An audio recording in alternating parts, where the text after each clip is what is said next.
I don't know if you can see inside the chamber there, but look, that's how clean it is inside there. That's gorgeous. I love Yeah. Italian shotguns are where it's at. I You don't know how can't. much is this thing worth though, because I've never even looked them up. I don't know.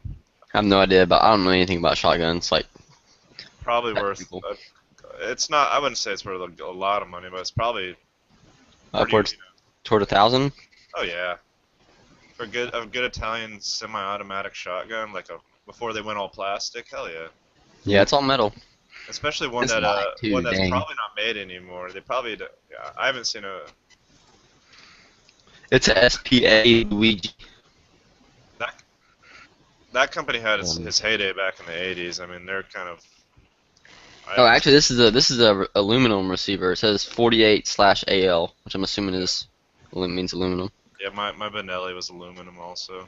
That's why it's so freaking light. God, I'd love to shoot this thing. I probably should ask him before I shoot it. Yeah, I mean, he probably won't care anyways, but let's take good care of it. That thing's worth. That's well, no, probably he doesn't take care of him. He just stores them and doesn't touch them. well, that's taken care of. Yep. Yeah, it's not using them. I have my grandfather's Winchester 94 that has never been shot, and I'm never gonna shoot it. I'm just gonna leave it completely.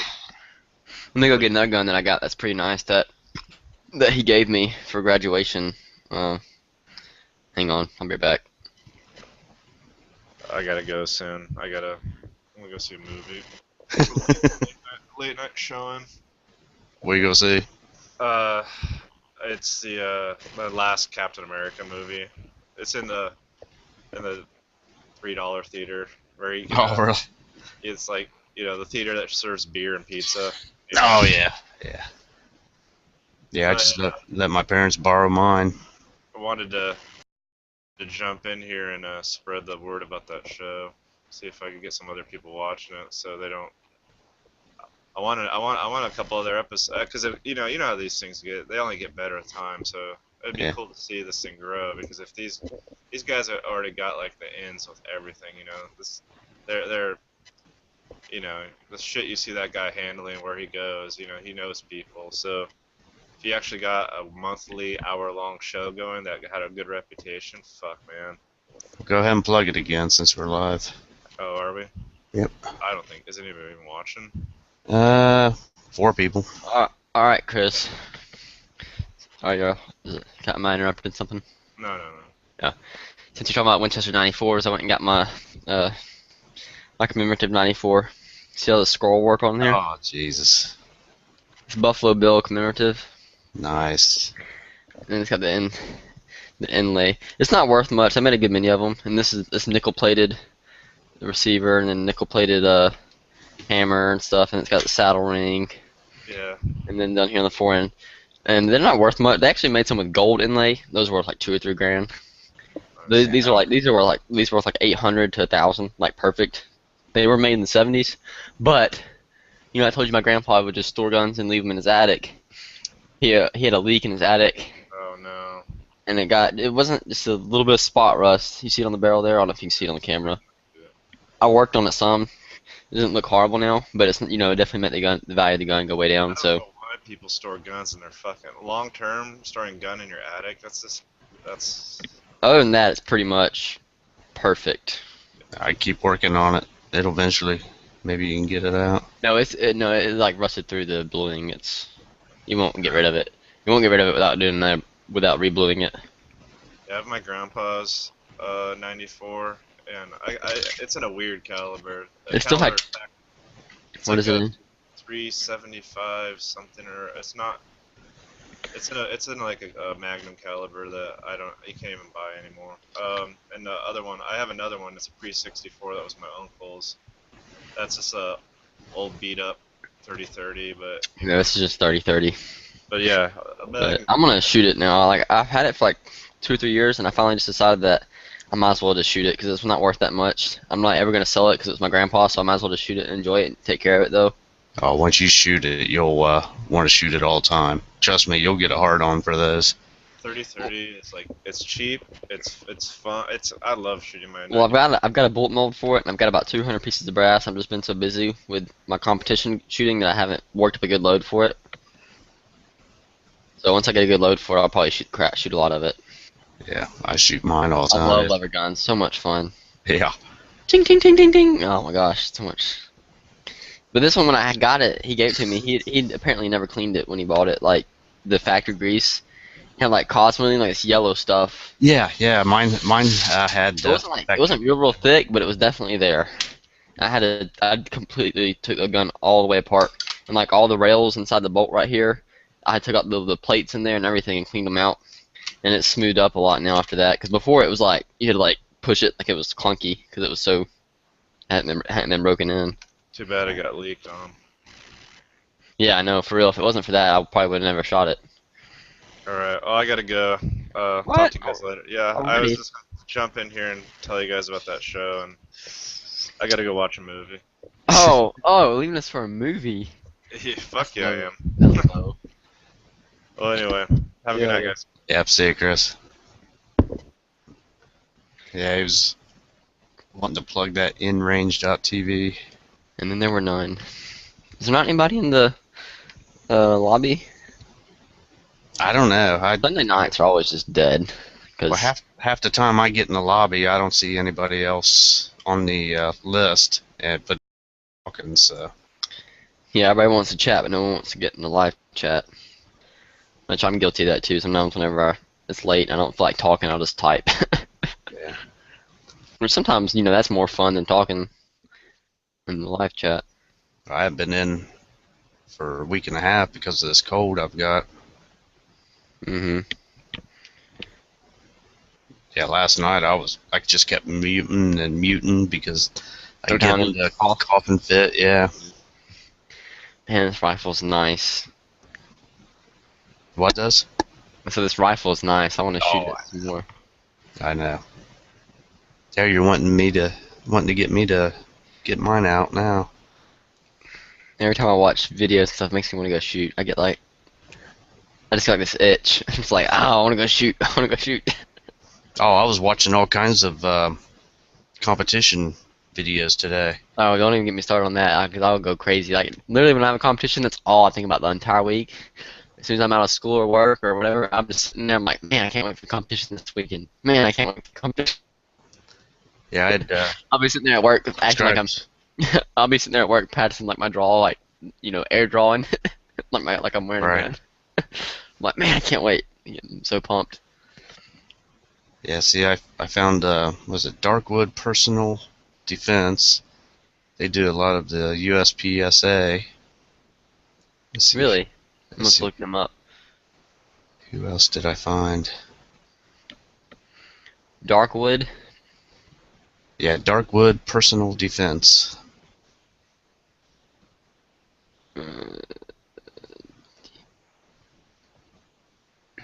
Okay, here we go. 30 videos so far. Yeah, they just put one out like 5 hours ago for Oh, cool. qualifier quickie 2. How often do they put out videos? I don't know. I just found them. Not very often. It's like 6 hours ago, 2 days ago, 4 months ago. Maybe they're coming back. Because before that it was like 4 months ago, 7 months ago, 9 months, 11 months, a year, 2 years. See, I was always I was already subbed to Making Masterclass, all one word. They do IDPA. I hope I get better. I hope I make master class one day. That'd be awesome. Yep. I just want to Yeah. make freaking B class. No, I'd be another happy one. with C class. And another one I found today was MPG 827, and the only reason I saw or watched his videos because he's shooting that CZ 75 Shadow, that new one. Oh, nice. Yeah, it's production improved too, isn't it? Yes. Yeah, that's what's sad though. Those guns are nice and everything, but no one's gonna shoot production anymore with their production, because that's not really truly a production gun. You don't go. Joe Schmo doesn't go to the gun store and pick up a CZ75 Shadow. I Production- would. Yeah, but Now production 18 plus 1. production is those people who have a couple guns, have a Glock or something like that, or M&P, and they just want to come shoot and compete, and not have to worry about spending all this money so that they can keep up with everybody. Right. And that's what production is for. Now you got these people shooting $1,700 guns. They're not gonna. They'll do. I mean, it's all for fun at that point. They're not gonna win. Yeah. That's why the guy I shoot with now, that's why he moved from production to limited. He used to shoot production, and he back in the early 2000s, and he quit because of that. For a while, he didn't shoot anything, and then he came back, and he's shooting limited. Now, what are you shooting? I shoot limited too. Okay, now is it limited because you changed the barrel and everything, stuff like that, or? It's just limited because that's what I wanted to do. Okay. Because I like shooting my full mags. It's Okay. more fun. It's just more fun to me. I Yeah, actually was planning on shooting production because when I first got the gun, I didn't have anything on it except for the. You can shoot aftermarket barrel, anyways. But anyways, that's beside the point. I showed up to shoot my first match. I only had 4 mags, and the guy was one of the guys who's like one of the directors or whatever was standing there, and they're like, "What are you shooting?" And I was like, "Production or whatever." He's like, "Can I make a recommendation?" I'm like, "Yeah, sure, go ahead." He's like, "You probably want to shoot limited because I don't with 4 mags, it might not be enough for production." Which technically it would be. 40. That's 40 rounds. It's barely enough. But yeah, it's not enough you'd be comfortable with it. So I was like, okay, sure, I'll just do limited because that's what he suggested. And I did it and shot 17 round mags, and I really liked it. So now, got me some extended base plates and everything, and now that's what I shoot. Of course, Yeah, I ended 'cause on that one video, what was that? I think it's the mag. Yeah, the MPG 827, that Shadow. They were running 2 people side by side doing the same stage. Like one would go, and then the one beside him would go. they had videos playing beside each other like that, like 2 Well, different videos. they had two shooters. Oh, it was actually in live time. Yeah, and they were Oh doing wow. the same. They were doing the same stage, but they had the range was wide enough to where they had like 2 of the same stage Right. set up Two side by exact side. same stage replicated. And this guy was doing it with no mag changes, and then you could hear the other guy trying to do it, and halfway through he's doing a mag change and everything else. So, Right. Which that's good. I mean, that's kind of like the realistic. If you want to shoot purely for like self-defense, you want to do production because it gets all your fundamentals. Like it keeps you, it makes your mag. You have to do a lot of mag loads, so you have to be good at them. right. And you don't get to blast away. You don't get to rip it, as they say. But that guy I shoot with, he used to shoot open too, back in the day, and he had like a $6,000 gun and stuff. And the only reason he quit is just because it took so much, because work and stuff. He said if you shoot open and you want to shoot it to win, you got to practice like almost every night. Yeah. Like dry fire. Like he had an airsoft gun that he'd practice with all the time. He'd do live fire, and I mean, like literally every day he's practicing. Yeah. Cause you're literally running, just as fast as you possibly can. So, but anyways, he has some mags that were, he still has them actually. I forget what company made them, whatever. I think they was SVE mags. But the springs he has and the way he's got them set up, he can get like 32 or 33 rounds in them. But you only can load them about 2 or 3 times, and the springs are done. Damn. Yeah, but this what's crazy. I'm like, he's like, people run them though. It matches it because I mean, they're making, they pay for the springs. They have that many extra springs. They just shoot it a couple times, throw the spring away, put another one in because it's such a light spring. I'm like, really? Like, dang, that's a waste. It's kind of a waste of money. But if you're good, it doesn't matter. You're usually sponsored or whatever. But Right. and he says he still got a couple of them in the safe. He says I'm not getting rid of those. He's I sold the guns, like, but I kept those magazines because they're worth a lot. The magazines for those guns are almost, you can have $500 worth of mags easily. Damn. Yeah, because the mags are like they charge you like it's almost a dollar per millimeter, or like 50. I forget what the calculation is, but anyways, like a open class magazine, 170 millimeter magazine from like CZ or from STI. I mean, it's like 100 something bucks. It's like $105 for one. And that's not with, your followers and your base plates and your spring. That's their stock mag. But usually they work anyways. They're made for that. Here, I was cringing at the mags for like FNS. Yeah. I just bought 40, How much 50 is it? bucks. Ooh, 40 to 50 bucks. But they're My all Glock steels, so. my Glock mags, my base plates for my mags are worth more than the magazine tubes. Which makes sense because the magazine base plates last forever and the tubes don't. I'll replace those eventually. Right. Hey, Dana. and they wear out. Yeah. Is the competition chat? Nah, Yeah. we're just BSing. Oh, It's Sunday night, you know how it is, and there's not really everybody always dies off on Sunday night, getting ready for the week, I guess. Yeah, they're that's probably in always the a, other chat. well, that's Oh, always a problem. That's always a problem with Sundays, whether it's the lobby chat or whether it's a plan chat. Is it's always you're never going to get a ton of people, and if you're lucky, you might get a medium amount of people. mm-hmm. I was Hey, going to say, Dan. weren't you supposed to have one tonight? No, it was Thin Blue Line, but I guess he had some sort of. He was having, well, we tried to get it started. No, he didn't have no one had a topic. Then he was having computer issues, so we just, before we wasted too much time, we just called it quits, and G-Web started to chat up. Oh, so he did try to start one then. Yeah, Oh, okay. but, anyways, Dana, you know how you recently got a shotgun? I remember you talking about, like, what was a good price for shotgun or whatever. I was at Walmart today, and I saw those 100-round Federal packs. They were $20, Yeah. which, you know, usually they're like 20, sometimes they're 25, 30, depends on where you go. And I was like, dang, that's Yeah. good. I wasn't Side planning on by, getting, side by side at my Walmart, they had the Winchesters for $25.97 and the Federal for $19.97. that's exactly what it was at mine too today. Right, So, right next to each other. yep, mm-hmm. So It's like- anyway, Birdshot, same thing. Why would anybody buy the Winchester? so let me tell the story though. So I was like, that's sweet. I was like, I wasn't planning on buying it. I was like, but I'll get some anyways because it's a good deal. So I picked it up, went over to the counter. I had some clay targets with me too. I was gonna pick up a box of those. Rang all up, got out the door, came home. About 10 o'clock tonight, I was sitting there. I'm like, oh sweet. I was showing Thin Blue actually. We were in the off-air chat, and we were sitting there. I'm like, check this out. And I pull up the box of ammo and I open it, and they're freaking yellow. They're 20 gauge. Sucker. I was like, my face was like so serious. I was like, crap. But for anybody listening, they actually do make 12 gauge for the Yeah, I know. That's what I was 1997. wanting. Yeah. 12 gauge. But yeah, you got to read the box. It's kind of Which, that way. and then I was like, well, maybe my grandpa recently moved, whatever. Anyways, we're keeping a bunch of his shotguns for him. He has a lot of shotguns. So like, I'll go down in the basement. Maybe he has a 20 gauge. No, he has no 20 gauges. He has about, a handful of 12 gauges and 16 gauge, but no 20 gauge.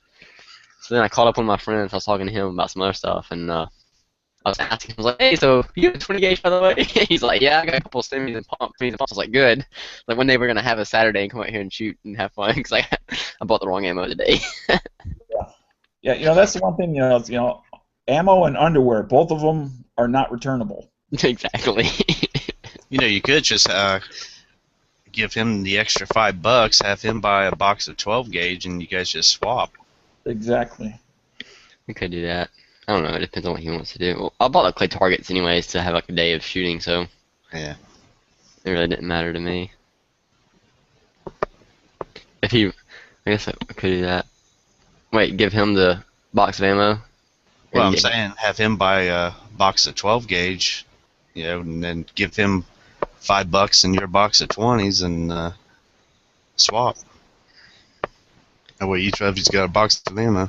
Yeah. Well, actually, I would probably just, like, here, you have this ammo and give me $20, and then I'll go pick up 12 gauge ammo. He's not even 18, actually, so he can't even buy it. Oh, can't buy it. I forgot about that. He's still a young one. Oh, listen, you. Yeah, back in the good old days, I had to walk to school uphill both ways in the snow. The old man of Georgia still living with mom and dad. You bet.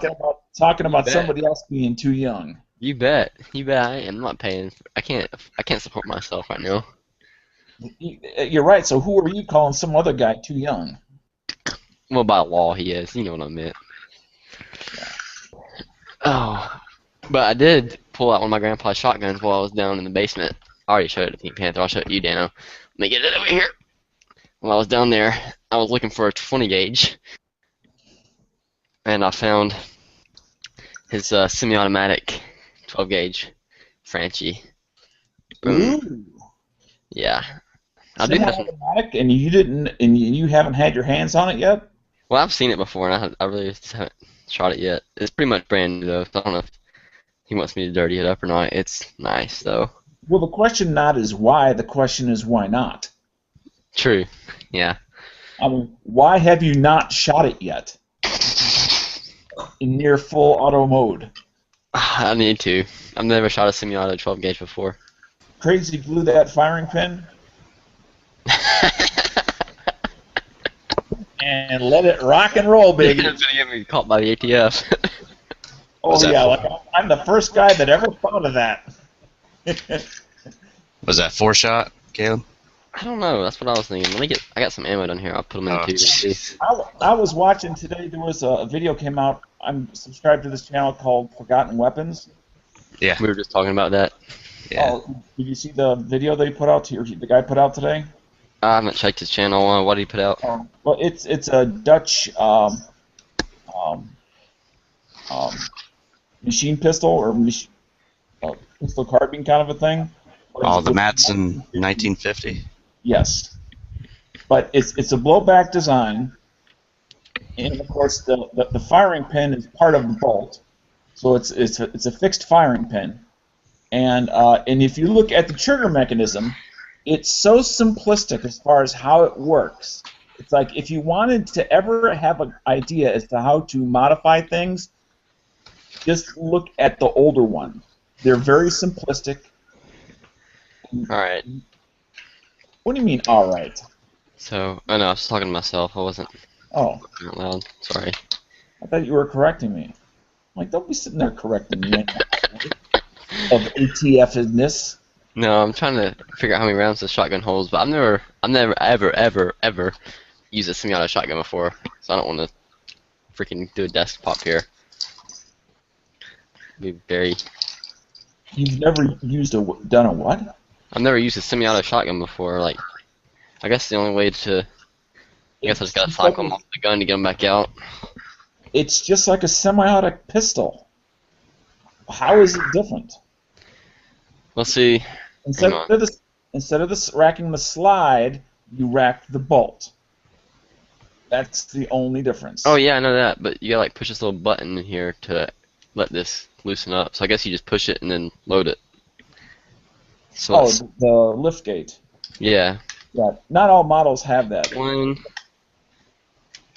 And the models that do have that, you have to be careful because you can pinch your thumb when loading it. Oh, it only holds 2. I bet it has a plug in it, something for hunting. I bet you it does too. Dadgummit. Well, I mean, if you're just going to the range, you can pop the plug out. Just make sure you put the plug back in when you're done, so in case someone else goes hunting and they don't know that you pulled that plug out. Wait, how do you load this thing? It's not even loading. It's like. Did you? No, I put them in the loading tube, and they're not. I mean, just are they supposed to pop up on their own like a pump, or do I have to hold this? I don't know what I just did. Oops.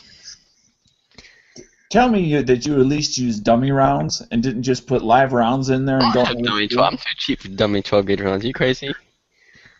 No, there's just 2 rounds in the tube right now. It's not loaded, but I'm trying to. 2 live rounds. Yeah, 2 live rounds. And by the way, in the tube is loaded. Huh? In the tube is loaded. Sorry. Yeah, there's 2 rounds in the magazine tube. I understand. It's not hot, but it's loaded. No, that's what I'm trying to get it hot so I can take the rounds out of the gun, try to cycle them through. But You're trying to fix your fuck up. I don't know what I did. I just pushed it. No, I didn't do anything. I just put them in the. Maybe the gun's broken. I don't know. I've never used it before. It's not my gun. I mean, there should be a release or something. I mean, if they don't want to feed, is the safety on or off? Oh. No, safety's. Let me try that. I mean, I don't know that brand as far as if it's hooked into the safety or not. No, the gun's not picking up rounds. Is it on safe? No, I just tried it on safety and on fire. Oh, okay. Great. Looks like I'm gonna be taking apart a shotgun. No, there's probably some little depression, kind of like there's a little switch on the pump action. No, there's nothing. Yeah, there's a button right here. That's it. But I tried doing that and it's not. with different combinations, it's not. It should still cycle when you pull the bolt back. Right. That That lift should gate should be going up and down, up and down, up and down. Well, how When did I you lock know the that? bolt back, when I lock the bolt back, the gate's still down. Well, how did you get those rounds in there if the gate was in the down position? I didn't. The only way you can get them in there is you push this button and you hold it in and you push it in. Because when you push this button, it depresses. Okay, so the gate will go up if you push that button. Yeah. But it's not picking up the rounds like it's supposed to. Yeah, see, when I push the okay, it's just not picking up rounds for some reason. When I push the button in and I pull the slide or pull the bolt back, that gate is coming up, but it's not bringing around with it for some reason. Is it like there's not a spring in there?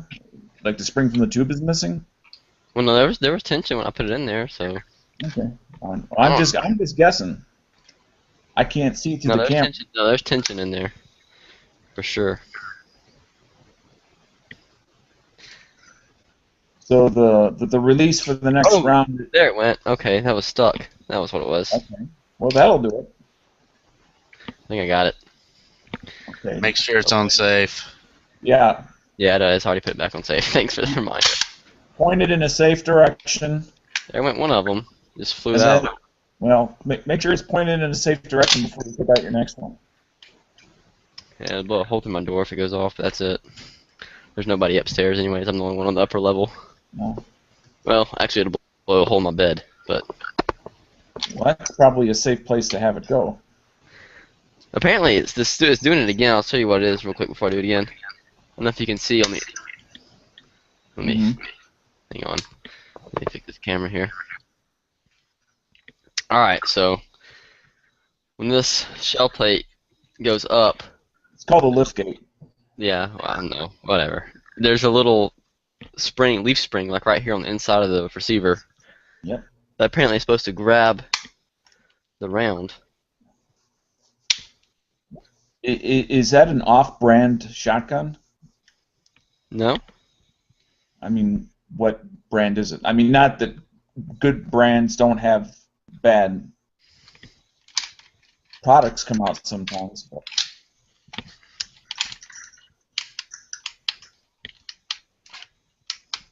Now it's stuck. There it went. Got it out. It still didn't chamber though. They're coming out the bottom. Something's wrong with it. I don't know. I'm not screwing with it tonight. I'm not gonna blow a hole through the wall. That's a good idea. I'd I'll ask. call my grandpa and ask him because he probably knows what's wrong with it. He said something about. Has your dad ever fired it? No, Okay. Well, then you'll I definitely have to call your grandfather. It's his gun, so he should know what's wrong with it. I mean, Might have a burr on the tube to where it's catching the rounds. Well, that's a bummer. Looks like I'm not gonna be shooting anytime soon. well, he'll know if. Oh yeah, I've had that problem before. That tells you that it's had a problem since it was new. Well, it's pretty much new now. I think he shot it like once or twice. Well, yeah, I know, but if he says that it's had the problem before, then that means it had the problem when it was in the box, brand new. Yeah. Telling you there's something wrong with it that needs to be repaired. Yeah. Not something that you're doing, and not that it's too dirty. Right. It's a bad part. Did I hear you say before I got in the chat something about a gun from your grandfather that was never cleaned or something like that? Oh no, that was that 94 I got. He gave it to me for a graduation present, I think, or something like that. And it was pretty much perfect, but he had left it stored in his attic or whatever, and it had he had a leak, and it leaked down and got just a little moisture on the barrel, and it had some spot rust. Well, do you think there's a chance that maybe the gun was just never cleaned? No, the rest of the gun's clean. Like the rest of the gun was new. It still had Cosmoline on it. No, I mean the shotgun you have now. Oh, well, I have no idea. I haven't talked. I'll have to ask him that. I've talked to him about it before, but it's been several months, year. Well, like Pink mentioned, there could be a burr. He did say something about there was a reduced spring or something in it for light loads, but that should. But I think he was talking about recoil spring. Maybe he was talking about the magazine tube spring. That could have been what it was. So maybe it needs a stronger magazine tube spring. You know what it is? If he's got a plug in there, he probably had to put a light spring in it to, because the original spring would have been too much with that plug. Right. So I'll take a plug out and put a. So, If he's got the original spring, put that in there, and it might feed it perfectly. That's what he wanted me to find a spring for it, and I'm thinking he wanted me to find the original one. And maybe that's what it was. Yep. But that doesn't explain why it's not working now, though. If he put a plug in there with a reduced spring, and for hunting, it should. Right. Well, I mean, go ahead, Dan. I would start with a phone call to him first before you bother to do anything. I'm gonna look up and see if I can at least find the spring. I'm gonna call him and ask him about it later this week. Yeah, he might have got it's just a reduced spring with that plug, and it wasn't designed for that gun, and it just doesn't have enough tension to push those rounds back out. Yep.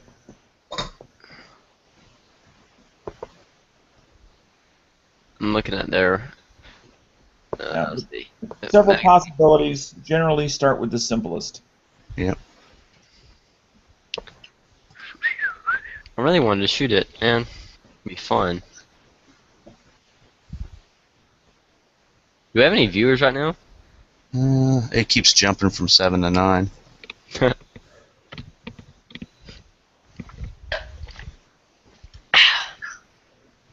I got a movie today. Congratulations. It's an older one. You got a movie. Woo! Oh, Popeye. I love Popeye. Gee, that was a flop. It was? Or well. We'll see. I'll watch it. Who played that? Robin Williams? Yeah, Robin Williams and Shelley Duvall. Yeah. I saw it in the $5 bin or whatever, and I was like, I love Popeye. I was like, I'll watch it. You bought it then for $5. Yeah. Oh yeah, man, you're even more foolish. It's Popeye. It can't be that bad. I thought I Robin saw Williams. it, and I actually remember how bad it was. That's how bad it was that I actually remember it. It was so corny. It was ridiculously stupid. Yep. Maybe I'll like it. Who knows? I'm weird like that. Well, I mean, there's some old corny stuff that I actually like. That was a modern version of an old thing, and it just didn't work. It just didn't work. Yeah, because I love the old cartoons. I used to watch them all the time. Oh yeah. I'll pay you tomorrow for a cheeseburger today. Just it was trying to use real people in a cartoon setting, so it was just Hard yeah. transition. I mean, they had all this like makeup on his forearms to make him look like Popeye, and it's just yet he looked like a real person. So it just was like too. I don't know. I got my new magazine I finally got, my second one actually. Because whenever I bought my USPSA membership, I went ahead and spent the extra like $20 to get the premium or whatever, and you get a subscription of Front Sight magazine. So they sent me better cover my address up there. They sent me an edition. But you don't want all three of us to know where you live. I know, right? Y'all could show up for a surprise shooting day. Yeah, don't want me sending you any checks in the mail, huh? Yeah. Don't send me money.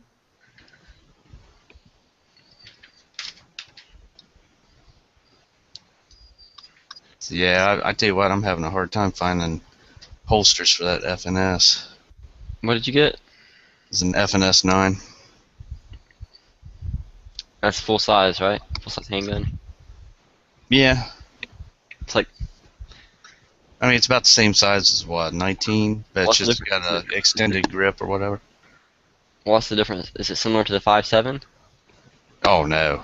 Yeah. Okay. See, I don't know a lot about FN5, a lot about FN guns. So, like, when I think FN handgun, the first thing I think of is 5.7 because I've seen it a lot, handled it and stuff. But it'd be fun to shoot one of those. That'd be a good competition gun, actually. You know, and if it wasn't so freaking expensive to shoot. Yeah. No, I take that back. What's the diameter on a 5.7 bullet?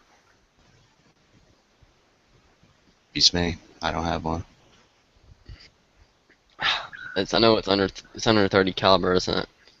It's 5.7 millimeters. I mean, it's about like a 22, like around the 22, I thought. Yeah, I think it wouldn't make the caliber requirement. It's .224, so it's 223 bullet, but shorter. So it wouldn't make the caliber requirements for competition, because if it did, it'd be a wicked round for competition. Because you can fit like what 22 rounds in the standard magazine, I think. something crazy like that. I bet you a lot of people would be shooting that if they could. Yeah, that's the FNS 9. I wonder if you could shoot it in Steel Challenge. What, the 9? No, the USPS, the 5.7. Oh, I don't know. I don't know if it'd be legal in any competition. The word is authorized, not legal. It's not like, oh, we're going to get arrested. When they get disqualified, kicked out. Exactly. You get disqualified, you don't get arrested. Yeah, I guess so. You get arrested when you break a law. Well, I'm pretty sure the wording they use in the rule book is legal and illegal. In their rule book, I'm not sure. I'll have to look at my USPSA rule book. I got one right here. Let's see what it says. Because they'll be like, oh, this so-and-so handgun does not meet legal requirements. You'll get arrested by the FBI. It's illegal.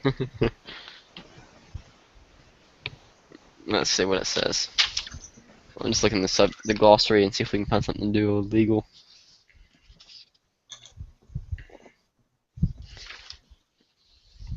There's so much stuff in the index.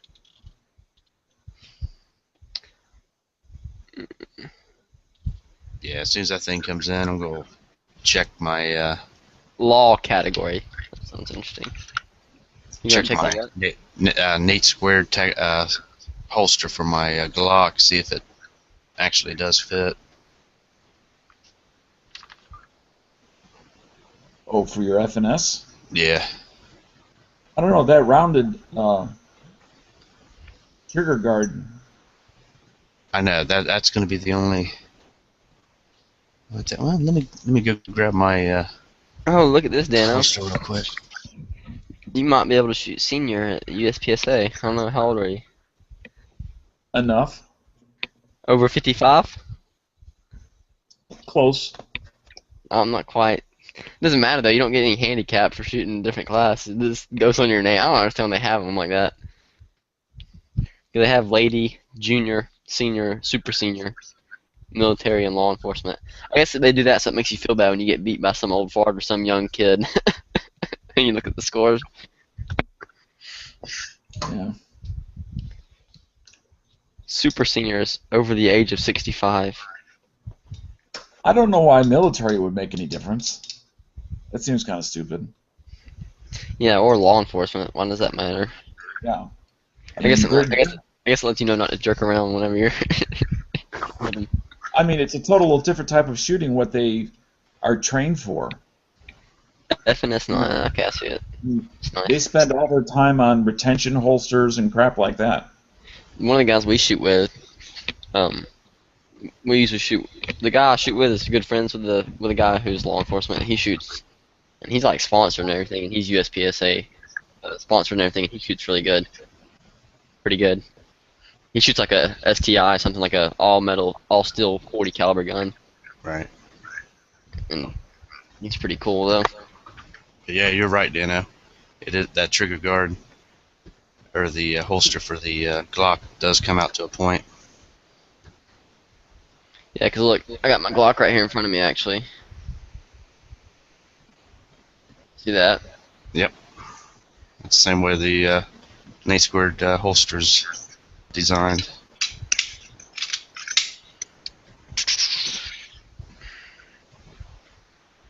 I see you pointing that thing at me. Violating the law. It's Gary the Glock.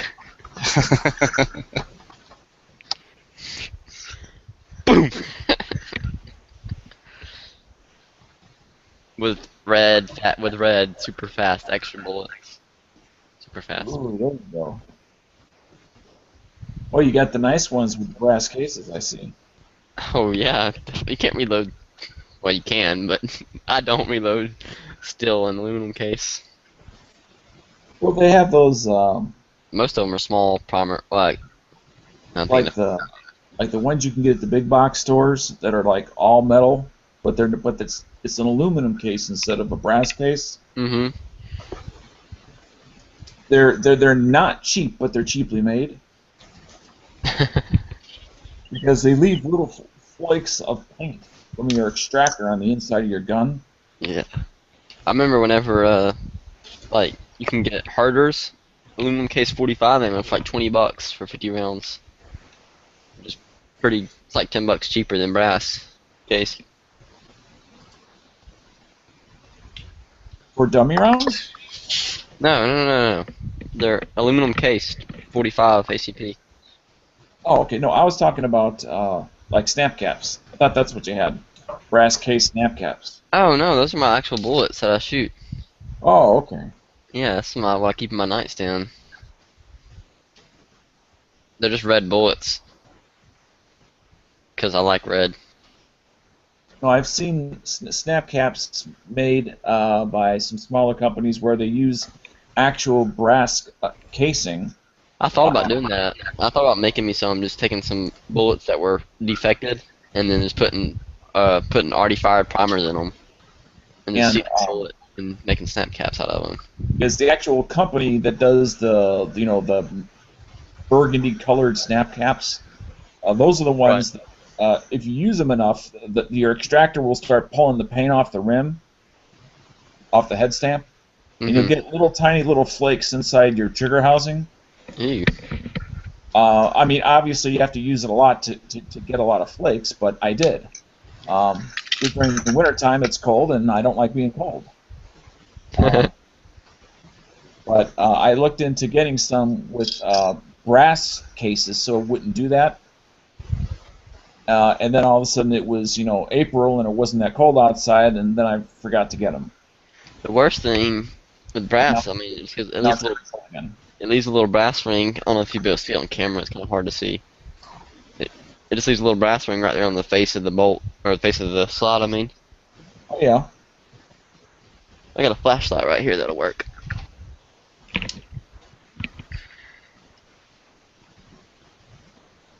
don't need red. I don't know if you can see it. A little ring in there.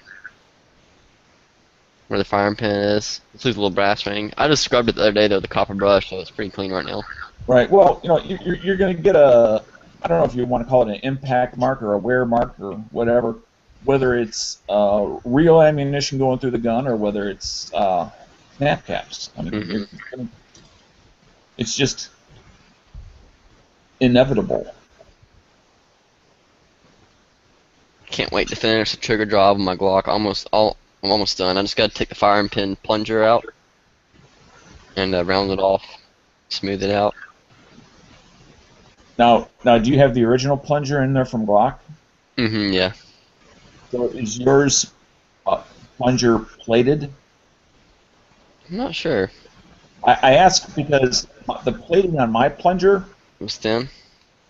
is actually starting to, well, it's thin, but it's also, I can tell some of it has come off.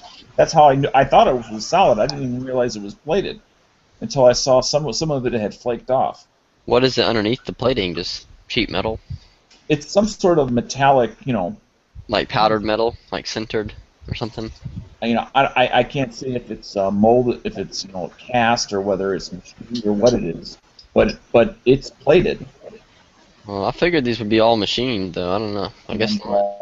Like I said, the only reason I know that mine is plated is because some of the plating is actually coming off. And yours is Gen 4? Yes. Huh. I That might probably be. have about Huh? 4,500 to 5,000 rounds through it. Huh. Well, that's a good point because the write up that I'm following, the guy that did the write up on the trigger job that I'm following, what he does, he was doing like on Gen 2 or Gen 3 Glock, like an older Glock. So maybe I should worry.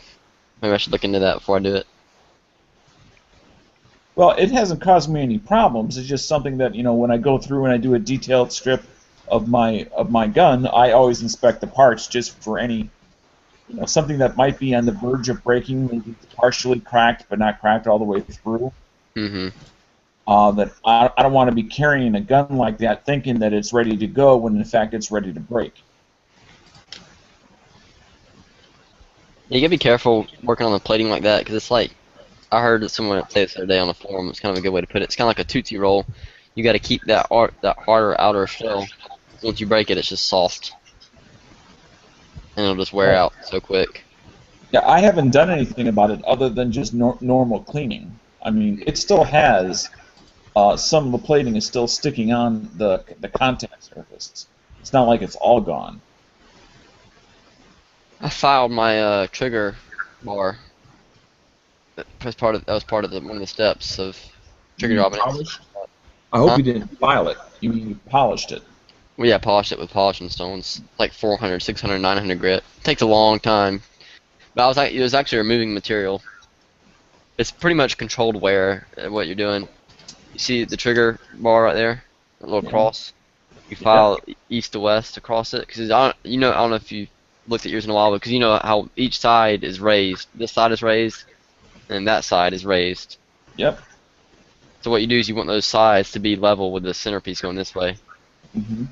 because that's what your striker sits on and slides across whenever you fire. You are correct. It's another thing I did. I polished the striker too, but you gotta be careful. He said when you do the striker, you can see it right here where it sticks out, the part that actually hits the trigger bar. He says don't spend more than a minute like polishing it, because if you get it too light, I guess that'd make your gun go full auto or something. I don't know. I don't want to find out. Yeah. Well, that's part of the reason why you polish and you don't Use a Dremel. you don't grind is because the difference is flattening a surface versus removing material. And by removing material, that means you're changing the geometry of the part. Yeah, the only thing I remove material from is the trigger bar. That little cross. I mean, like if you look at like the trigger connector, if you look at the geometry that's involved in that, you can see how just a little change in angle can make a very big change in how it performs or doesn't perform. Oh yeah, it didn't take much for that part. When I did those parts, it literally took like 5 minutes for each part, because all I was doing was surfacing it so that the part that was making contact where the wear was, I was making the rest of it level with that wear surface. So I was just like polishing it down. So have you polished your trigger connector yet? Yeah, I already did all that the other night. Oh, okay. It's all done. I'll probably go back and do this trigger bar where I just showed you. I didn't get it quite level. There's still a little. It's still raised on the left and right side just a hair, like probably half a thousandth or so. Yeah. Because I was getting irritated. It took me like 30 minutes to get it to here. Like it took forever. Because you're not. It's not like you're sitting there just hacking away at it, piece by piece. Now, are you doing it to smooth out the trigger pull, Yeah, or just to smoother. Just smoother. And can you feel a difference at this point? Oh, definitely, yeah, definitely. And I mean, and the firing pin plunger that I was talking about just a second ago, that's one of the most important parts of it. And I haven't even done anything to it yet, so I'm sure it'll make it a lot smoother when I do that. Mm-hmm. So I already like it now, anyways. Really, the only thing I don't like about the stock trigger right now is just the pre-travel. I mean, the length of pull is a little too long for me. Yeah. But you can fix that with well, Ralph was actually telling me about the other day where you can put a set screw in the trigger so that it doesn't let it go back, or it doesn't let it go forward but so far, or something like that. I forget how it works. Right. I know what you mean. But Lone Wolf actually makes a trigger housing for the Glock, the plastic part that holds all your trigger parts to the back. They make one for like $20, and it already has the pre-travel screw and everything in there for you. Right. On the inside. Yeah, I'm thinking about getting it maybe eventually. I don't know, but I know the Pyramid makes the full trigger thing for it, and I know it's got a set screw in the actual trigger. right, yeah. Yeah, whole drop in trigger, but those are expensive, and Yeah. I don't Well, need that. what were those, like just under 200? Yeah, 149. 150, yeah, 160. You can get the ZevTech trigger, which is like 160, 170. Like their medium range kit, and then their best kit is like 200, but it comes with like all these extra springs that you really don't need. Like if you already have your spring set up and you don't want to change it, you can buy the drop-in kit like 160. And they have one cheaper than that for like $100. There's just the trigger bar and just the actual trigger, I think, or something like that. It's not the whole assembly. Yeah. Original trigger's good enough for me. I don't like Buck Roger and my gun up in it. Yeah, as long as I wouldn't mind having that part from Lone Wolf for the travel. But other than that, the block trigger is actually now that I've worn shot it and stuff and polished it, it's pretty good. Yeah. I mean, it's no 1911, but it's definitely comfortable. Tell you the best trigger I have on any of my guns is my 22-45. Got a Volquartz and Sear and everything in there. It's light. You can dump a mag in no time on that gun, especially since it's 22. Hey, you like the trigger on your AK, Dan? Now that I'm used to it, I just have to remember that it's different. And as long as I remember that, I'm fine with it. Did they put a Tapco in that? Yes. Yeah. See, I didn't have any problems at all with mine. It's just the very first time I shot it, I had this mental expectation that like on any American-made gun I have ever shot, including my AR, including my M16 when I was in the service, you pull up the slack to the wall, and then to fire it, you break through the wall. Right. Well, on that, there was no wall. You just pull it and it goes boom. I mean, I thought I was pulling slack and it like went off before I was ready. So it kind of, I'll say, surprised me. Kind of, fraction of a second, kind of scared me, thrilled me. That's kind of what you want though when you're shooting precision. Yeah. When I'm you want to shooting, be surprised. yeah, when I'm shooting a deer. It's just that you got your sights what I'll call 95% on the target, and you do that last little hair of an adjustment is when you want to break through that wall. And I was like at 95%, not 100%, and it went boom before I got that last little, adjustment in there the way I wanted to. Because just as an example, when I shoot rifle, when I'm trying to shoot precision, I do just the way I was trained is I do the several breaths, normal breaths, and then 2/3 of a breath in, hold it, fire, and then release. That's what I usually do. When I'm breathing, I usually shoot on the exhale. Sometimes I'll hold it. Sometimes I'll exhale and get to the end of the exhale and just hold it for a split second before I send the round. Yeah, that can work too. There's a bunch of variations and they all work. It just buys you that 2 seconds of time that breathing is no longer part of the equation. Right, yeah. And that's all you're really looking for. And so whatever you need to do to get breathing out of the equation is what you need to do. And at that point, it's really just your nerves and your trigger finger. But now that I know that I can't get a feel of my finger as to where it's about to go, that I need to be on target a little bit sooner than I would be with any other rifle or handgun that I've ever shot. Yep. Hey, do you got Pink? I noticed you were friends with a guy on here named Barkut. Like that. Let me see here. Apparently he's new. He sent me a friend request and I accepted it, but I have no idea who he is. Gun channels? Yeah, yeah. Yeah, I think he just joined yesterday or day before.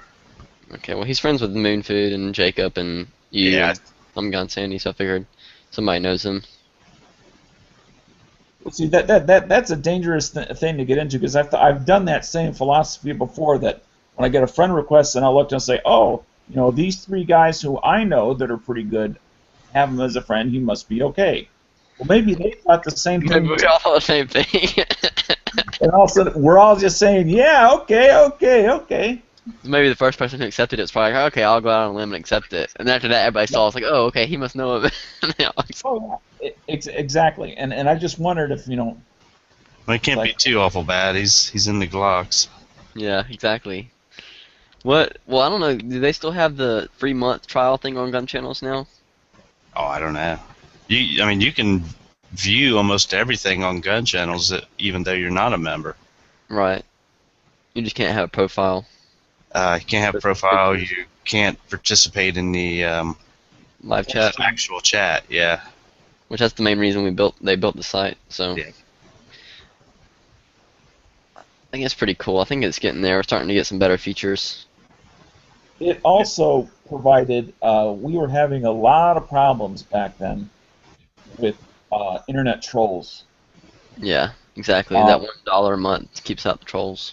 and it's a way of raising the bar a little bit. As far as coming in with alternate accounts on the fly and that kind of crap. Right. I wish there was another way to do it, but I don't know how. I like it though. I spend more time on. I like coming to gun channels like Facebook for guns. Yep. I just wish there was more members, so there was more activity. Cause like I come on here and like 3 hours later I get on here again, nothing new has been posted. It's kind of like, oh, that sucks. But I mean, it's just because we're growing, I guess. Yeah. Right. For the most part, it tends to be what I'll call an evening club. Yeah. I try to post stuff like if I find good deals and stuff on, and kinds of shooting stuff, and promote my YouTube channel a little bit every now and then, just sharing stuff. People share news articles and stuff like that. Yep. Oh, Pink Panther! I saw that Red Fork ammo thing. That was Yeah. I didn't even know about his channel. I never heard of him until you posted that video. But Oh, really? what was he trying to do? He bought some ammo, some commercial ammo manufacturing. See, I mean, I was sub to him back when he was well, he's still got it, the gun torture test. Right. I mean, he had a gun shop, and his main gun that he actually sold was high points. So he always put out high point videos, and I was always watching him for those and everything. But his dream was to build an ammo company. And he was actually putting out the light load for competition. Yeah, I went to his website and checked it out. It's pretty neat. And that was his dream of starting an ammo company. And that's what he did. He put everything up, his house, everything, and started this company. But he needed like $30,000 or something. well, 30,000 more. But Yeah. he needed 50,000 to get it actually running. How many people did he have? People like working for him? No, I think he was doing it all himself. Holy crap! That's not I don't great. think he ever produced any product because he only had Pre-orders. pre-orders. That he needed the money to actually get the equipment to make the product. I'm not sure. I know he had everything lined up. Dang, he should have just stuck with it, and Right. if he was that close. But that's also why you never saw samples of his product because he hadn't, which it was fine. It's just he was never quite that far along. Right. Ah, And see, I mean, here they're going after the banking system, not backing any gun, new gun business and stuff like that. Yeah, no, I'm sure the banks wasn't going to back him. exactly. Oh yeah. And I'm sure he had his hopes going with trying to do some of the self-funding that other people have done, and Right. it's just I think it's a lot harder than some people. I don't know. I don't mean him, but I mean other people may think it is. Yeah.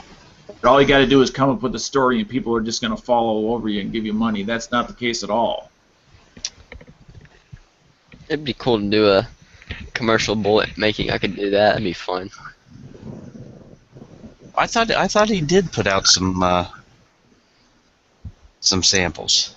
He had targets he had done, easy to see targets, but that was not the ammunition itself. It'd be nice having a commercial. You can get a commercial bullet casting machine that will cast like hundreds of bullets at one time, and you can get them pretty cheap actually. Some of the small ones. I think his was all Full Metal Jacket. Oh yeah, I'm sure he bought his bullets or Yeah. something. His whole thing was light loads. Right. He probably bought his bullets. I don't know. Maybe he made them. Because I don't know of any manufacturer that has a line of light loads, except for some shotgun makers. There was some commercial bullet equipment for sale a while back on castbullets.com. It's another forum I'm a part of, Mm-hmm. and it was actually only a couple. Like it was real cheap. It was under 5,000. I know for a fact. It wasn't. I mean, it wasn't high. But I definitely think there's a market for what he was trying to aim for. I just don't know if there was enough people for it. Because as an example, I could think people who, let's say, want to practice for whether it's competition or whether it's concealed carry, but then you fire the real deal on the day of the ammo, but then you can, if you have a physical issue, let's say. So you can get a Magma. That's the name of the company. A commercial bullet casting machine for $11,000, brand new. So imagine getting one used. Yeah. Well, I think he was. I mean, actually getting the bullets, the casings, everything was all supposed to be like high quality, name brand stuff, and he was just putting them together with the lower grain. Mm-hmm. Exactly. The components were made by somebody else. He was doing the assembly. Yep. And he was just loading them lighter. It'd be awesome to have a commercial machine like that. Like if it. Have you seen those? Have you ever seen the reloading presses that are commercial? It's like it's not like a circular type die setup. It's all vertical. And there's like 8 or 9 dies, 10 die. Like they all do crazy different things. And the cases just come through, and the whole time. Turn my camera on. The whole time the press just comes down like this right here. Like this, and the cases are just moving underneath it, and it's just coming down doing something different every time. Yeah. It's insane. It's fast too. I know I saw some photos of the presses and everything that are in, for Arms Corps, because they were taking pictures of their factory and stuff like that. Yeah, it's pretty automated. It's pretty neat. Competition will do that. You can get a Dillon 1050 and put a motor on it, and you can load faster than you can almost shoot. You just sit there and watch it load. You don't even have to do anything. You just turn it on, put components in, Yeah. keep bringing components, and then just watch it. That's why I said. That's why I posted in the chat part of G-Web's chat. I wish I'd hit that Mega Billions or something like that. But I did that. I'd be backing all kinds of gun people. Dude, I'd buy me. Well, first off, I'd probably buy a house Well, yeah. with a basement and land. As far as gun stuff goes, I'd buy like. And you'd still live in the basement. Did you call me Gabe? I think I did. I called you Gabe. I called you Gabelet. Okay. Yeah, you're right. I probably would live in the basement because I like the basement. It's always cold down there, and where all my fun stuff is at. I'm not drinking either. I don't think you don't need to drink, Dano. No, I just the later it gets, the looser my lips get. Loose lips sink ships. Yeah. No, I would love to have like 2 or 3 1050s. But it depends on if I was rich like that, I'd be shooting a lot more. So I'd probably be doing like 3-gun or something. When you like- get it delivered by the pallet, Yep. already made, you say, put those 10 pallets in my other garage. No, it's funner reloading. I like reloading. Put it in the 9mm garage, not the Exactly. 10mm garage. Have a little shed. Have like a have like a 12 by 12 shed just full of one caliber of ammo. But let me get the forklift. Hang on. Yeah. Then you get the 5.56 bunker. Yeah, no, I probably have three 1050s or something like that. One set up for 9.45 and one set up for 2.23. If I was doing like 3-gun or something, then have like 2 or 3 single stage presses that were set up for whenever I needed to do something specific. Yeah, I'd definitely be backing some gun people. I know that. I'd invest in his, company and get him all set up. Money's not everything, but it sure is a lot. Yeah, it sure helps a lot. I know that. Yeah. You can start a fire without fuel, and in business, cash is fuel. Pink, I love how you put a link in the external like every 10 minutes. Well, I see people jumping in, jumping out, so I don't know. No, it's just funny because like it'd be different if there's people posting in between, but it looks like you're the only one posting. You're just It's like, come on, people. like join. Do you ever go by your first name on here? Yeah. Whenever I start a chat, I can start it from my Pink Panther account, but whenever I join somebody else's, I have to go through my So you're fine with original. going by your first name because I feel weird calling you Pink. Oh, that's okay. He's maximum. First name is Scott, right? Doesn't feel Yeah, Scott. So I go by my first name on here anyways. No one ever sees my channel name hardly, except for on Gun Channels. That's my profile name. Yeah. Yeah, how it's better than because where I was talking about all the account, running a bot, running all those accounts Mm-hmm. on mobsters. Hell, my main account on there was Belly Scratchers, so everybody called me Belly. So Hey Dano, do you have a Glock tool for your Glock? Do I have a Glock tool? Yeah. A G tool? These things are awesome. I just got one the other day. I can't wait now. I can actually clean my magazines at the match real quick. I got it for $3.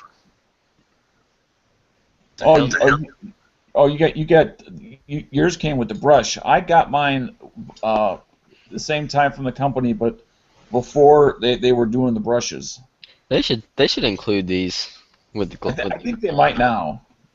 No, I bought my Glock in June. They didn't come with anything like that. So unless it's been a recent change.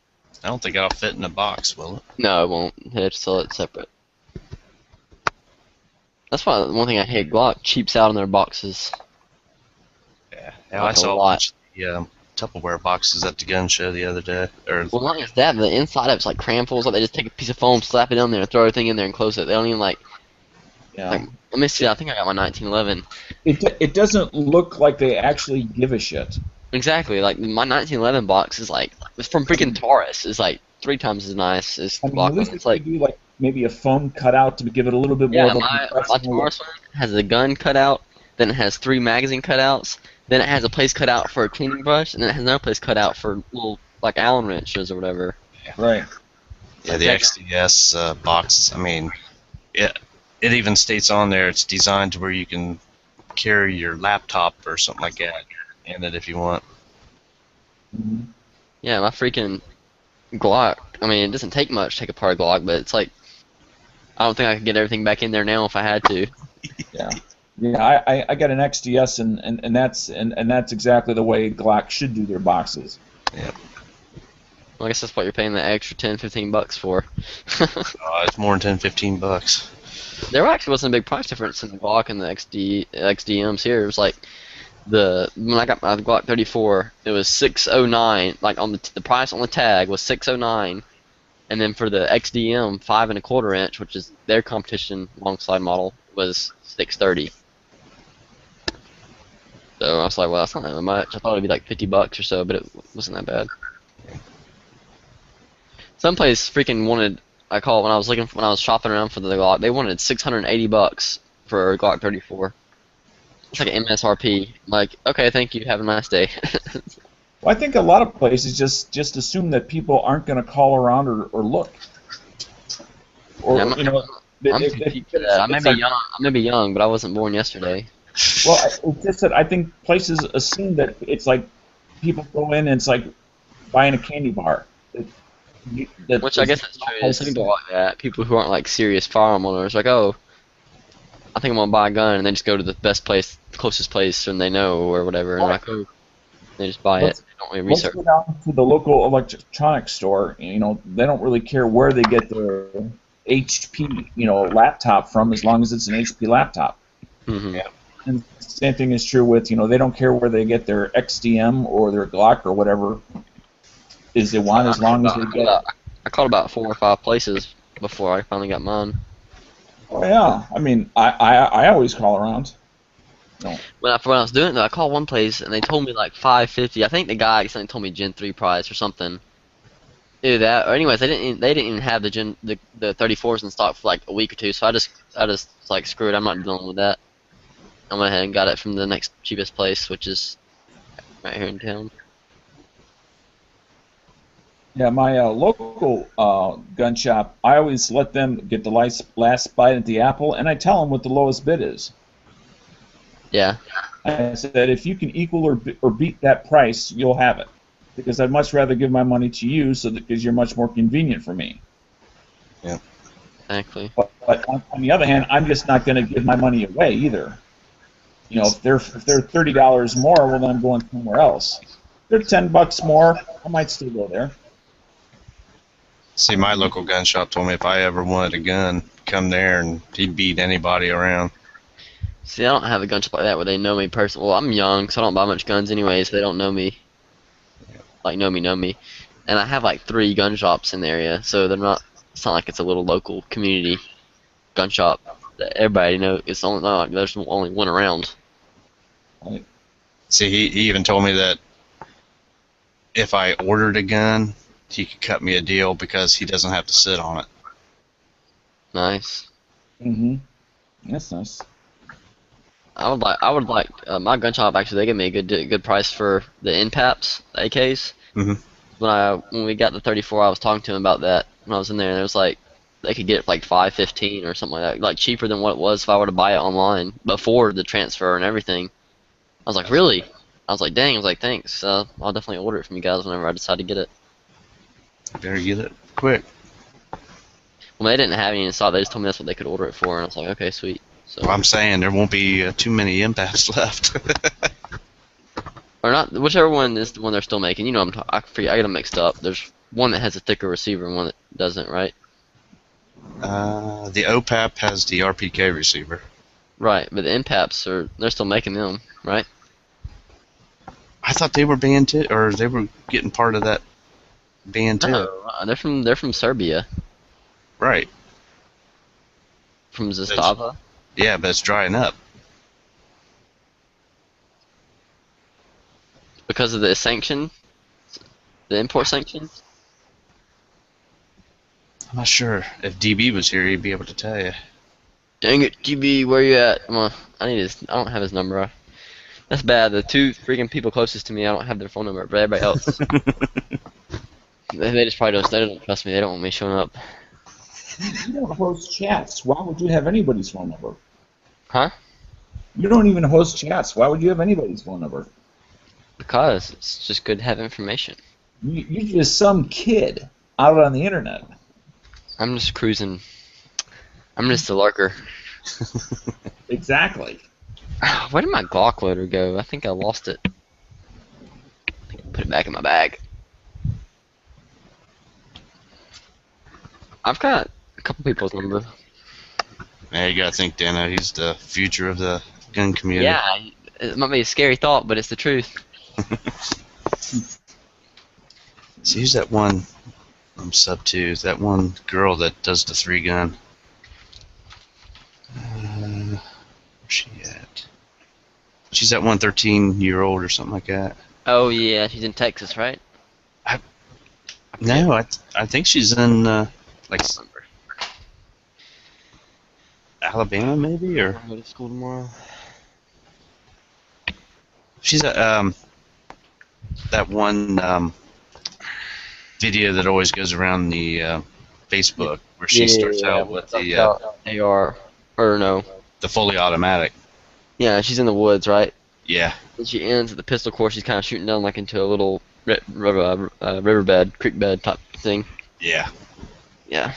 Yes, I subbed her. I like subbing all the the 3-gun channels and stuff like that. Oh no, I wish there was more USPSA stuff out there. There's not really a whole lot of it. Like if I had me a good point of view camera, I could probably get some good views off videos like that. Is it Caitlin Francis? Is that it? Well, now you know what to ask for Christmas. Yep, Caitlin Francis. I need a reloading press more than I need that. I thought you already had one. A progressive press, rather. Oh, don't be such a bitch. Alright then, you can load you've me got 700 rounds of single stage a week on a You've single got a stage. reloading press. Just be damn glad you have it. Well, I am happy I have it, but I want to upgrade now. It's time for an upgrade. Ah, kids. Never satisfied. Never satisfied. Always want more. You're right. Set your standards high.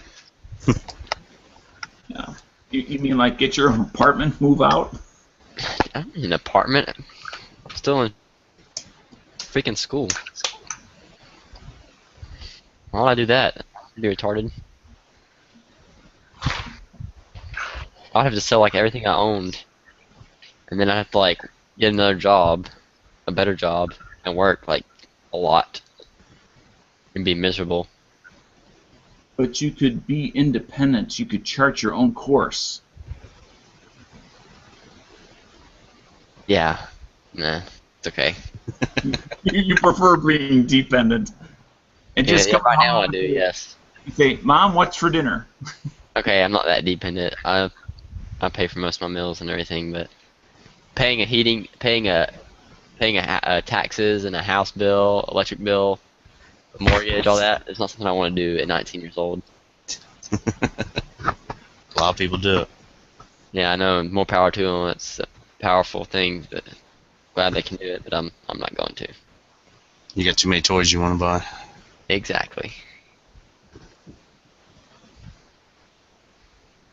I can relate. Yep, so can I. There's a certain amount of temptation to stay. I can stay home and I can get some really cool tools, or I can go out and do my own thing and have absolutely nothing. Yep. Which I don't know what I'd do if I lived by myself. If I lived alone anyways, I wouldn't do anything except work anyways. And that'd probably be about it. Unless I had extra money or something, or extra time to do something that I liked to shoot. Well, I'm going to bed, guys. I'll catch you on another night. Yep, Yeah, it's about time for me to head out too. I got class at 9. Yeah, hopefully my gun shop calls me tomorrow. For what, the FNS? Yeah, it tells me it came in. Yeah, because, well, I told you the deal with that other one, didn't I? No. See, they had that used one. Some guy assignment, and I checked it over and everything. It looked like he just shot it at the range, see if it worked, and then put it in his gun safe. Yeah. And he put it in there for consignment, and I was gonna buy it. And I went in there Thursday to buy it, and somebody had went in there a few hours before me, saw it in the case. Like, I want that. Dang. You should have got it when you saw it. Yeah. Well, that's where he turned around and said, I can give you a pretty good deal if you order one. Yeah. So he checked to see how much he can get it for, and it was only $50 more than what they wanted for that used one. So I was like, hell yeah, I'll take it. It's a good deal. I'll spend the $50 to get a brand new one. I need to make some more bullets. Probably gonna do that Tuesday. I don't have to work. Tuesday I only have 2 classes, and I have the whole from like lunch till the rest of the day I'm off. They didn't schedule me for work this week, so I'm gonna do some fun stuff. Yeah. Make some bullets. Reload some. Oh crap! I just got powder coat all over my freaking bed. Dadgummit. I just poured these bullets out and was measuring with a micrometer. I'm trying to figure out. So I've got my friend who he has a bucket of lead, and I was like, look, if you just give it to me, we'll split it half half. I'll cast half of it for you into bullets. But the thing is, he wants the 38 and 357, and he's worried I'm not gonna buy a mold just for that one bucket of lead because the mold it's gonna be like $42. Right. He's like, I'll sell you the bucket of lead for $45. I'm like, dude, my time and $3 is not worth it. Yep. So I was like, why don't you just shoot the 9mm bullets that I have for my 6 cavity mold because I can get them to the right size diameter with coating and everything. And the thing he was worried about is that they'll be too short because he's shooting them in a rifle. Oh. So he's worried about it not being not what do you call it, the timing or not timing, the chamber indicated. Yeah. Call it the technical, whatever they call it. He's worried about it being too short. So I'm trying to figure out if the bullets will be long enough for him to seat them and still be able to get into the throat of the chamber and everything. Because in a revolver it wouldn't matter because you have a forcing cone. That's what that's for. Right. But so we'll see. I don't know. What was that video you just posted? Oh, that was that girl's channel, Oh, okay. Caitlin Francis. It depresses me when I see people like this. Actually, it doesn't, but it makes me feel like crap. 13 years old. She's world-class free gunner. I mean, There's that's an article in this Front Sight magazine that I got about 2 kids who were master class shooters in USPSA, and they're like 14. Yep. And they've only been shooting since they were 9. Like 9. One of them shooting since he was 9. One of them shooting since he was like 6 or 7. Damn. I'm like, dadgum. So it really just goes to show if you put the time and the practice into it, you can do it pretty good. Yep. So, I mean, I just started out, so I don't know. Maybe by the time I'm 22, I'll be that good. Well, I mean, one thing you got to look forward to. Here I am, in my 40s, and I'm fascinated by it. Wanting to try it and everything else. Here I am at the end of my reign. I should have started 30, 40, 30 years ago. Yeah. Exactly. But there's still a lot of old people in USPSA. Like when I say old, I mean like people in their 60s, and they're good. Yeah, look at McCulloch or whatever his name is. Like, yeah, he Mitchellek. turned 60 today. Yep. He put a video out. Did you watch that? I haven't watched it yet. I saw it come up on my feed. Yeah, I watched most of it. It was pretty good. But yeah, he's insanely fast. So Yep, celebrating his 60th birthday. There it is. I'm starting pretty young, so I should hopefully get a jump on it. 1999 world record shooting. Yep. I was 4 years old. No, I wasn't even 4. Yeah, I was. I was 4 years old then. I didn't even know what a gun was. Well, I probably knew what a gun was. I probably never shot one. I don't remember I don't even remember shooting my first gun, like my first real gun. I can't remember. I know I had a BB gun when I was young, like when I was like 6 or 7.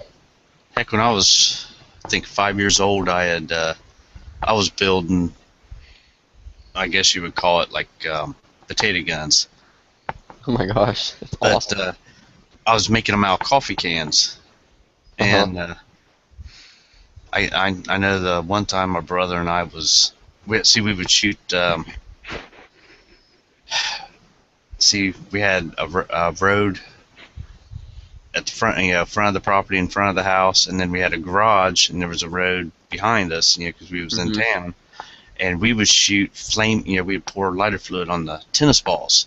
And shoot them out of that thing. We'd shoot flaming tennis balls over the garage, over the back road, into the cemetery behind it.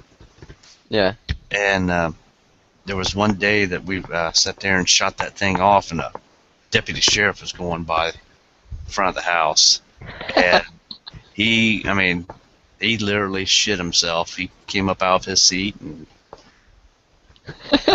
it was funny. I mean, he ended up taking the cannon, but What? He can't do that. Yeah, you can take. Well, I mean, You're on it's a. private property. I told him, "F you, copper." Just like my dad. Yeah, Don't that's touch okay me. because I built another one right after that. So Yeah. I guess he just felt like he had to do something. he probably took it home and was shooting it off himself. Yeah, you're probably right. I hate when cops do crap like that. I've never done anything like that. I had a BB gun, and I remember having those BB guns that has the little magnetic bolt, Magnetic. that when you pull it back and cock it back into the gun, it goes back into the BB chamber, and the BB slings up to the bolt, and it's like a magnetic bolt. Okay. It's like, try to imagine, it's like an Allen wrench. It's about how big the bolt is, like a small Allen wrench, and it's circular. And it's just a metal tip sticking out, and you pull it back on the cocking lever. You pull back the cocking lever, and the BBs are inside the receiver, and it picks a BB up, push it back out, and you shoot it. Yep. Well, I had this little like clip, and yeah, I guess you could call it a clip that held pellets because it would shoot pellets, but you couldn't put a pellet in just by pushing it in the chamber because the chamber was farther up in the gun. You had to like if you just put it in the chamber, it would fall down because the chamber was like it wasn't right there on the edge of the gun. So Right. so it has a little clip that held pellets, and you just stuck them in like 7 or 8 little plastic clip, and it was a hollow. The bolt would come from behind. And have you ever seen those harmonica pistols? No. Forgotten Weapons just did a video on them. Anyways, it's kind of like that, and you kept clicking the clip over, and you charge it, and you push the pellet in there and shoot it. Anyways, my dog ate the clip thing for it, like chewed it up, so it didn't work anymore. I specifically remember that. I was so young, I was so pissed though. I was like, Dad, gummit. So that was my pellet attachment. Now I can't shoot pellets anymore. I still have that BB gun though, and I can't shoot pellets anymore because of that. Yeah, I know the BB guns or the pellet guns I had was it was almost like Smith and Wesson 686 revolver type.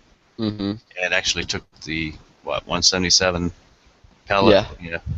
and had a little CO2 cartridge in the handle. Dang, I didn't know they had them like that, like handguns like that. Never seen those before. Yep. That'd be pretty fun to practice with. Well, I mean, they're making some good airsoft and BB guns nowadays for like practice. Yeah, but these were old, so Like a lot of USPSA guys will buy their gun in airsoft so they can do dry fire. right. Or not technically, it's not dry fire. They'll do it in their basement. They'll shoot thin cardboard targets. But yeah, I had that one, and then I guess I just transitioned to a 22 at some point in time because I don't even remember when I first shot it. I remember. I never had the Red Ryder BB gun. I know that growing up. We still have my great grandpa's Red Ryder. He had one, Oh, did he? and we still got it. It's like one of those. I think it's Red Ryder. I don't know. It's like the ones that got a big bull barrel, right? Big circular barrel. I don't know. It has like a lever action thing on it that doesn't actually work though. Like Actually, I thought it did work. maybe it does. I don't know. But anyway, That's because or was it like a? Huh? Was the lever the actual pump to pump up the gun, or? I'm not sure how it worked. Maybe he had different. Maybe it wasn't Red Ryder. I don't know. It's just an oldest crap BB gun. No, it was Red Ryder. I'm looking at the pictures now. Definitely, yeah. Because there's that big fat barrel in there. It's way too big. Because I know I've actually got a lever action BB gun. It's down at my parents' house. Yeah, I think that's what it was. Maybe it does. Maybe it does actually work. I don't know. I haven't messed with it because it's so old. But he had a Red Ryder, and he used to shoot bumblebees with it, like big carpenter bees. Yeah. My dad said he remembers him watching him shoot them off because he was a farmer. That's what he did. Right. And they had like their gut pile, whatever. They put all their scraps and stuff, and he would shoot the bees off of it. Yep. We still got it, so pretty cool, I guess. And then I got another BB gun. I got a Daisy one. when I was like, I got a Daisy B gun after I'd already been shooting like real guns, so it's kind of like not as cool. And I don't even know if my dad bought it for me. I'm pretty sure I didn't ask for it. I don't remember, but I was just like, all right, cool, whatever.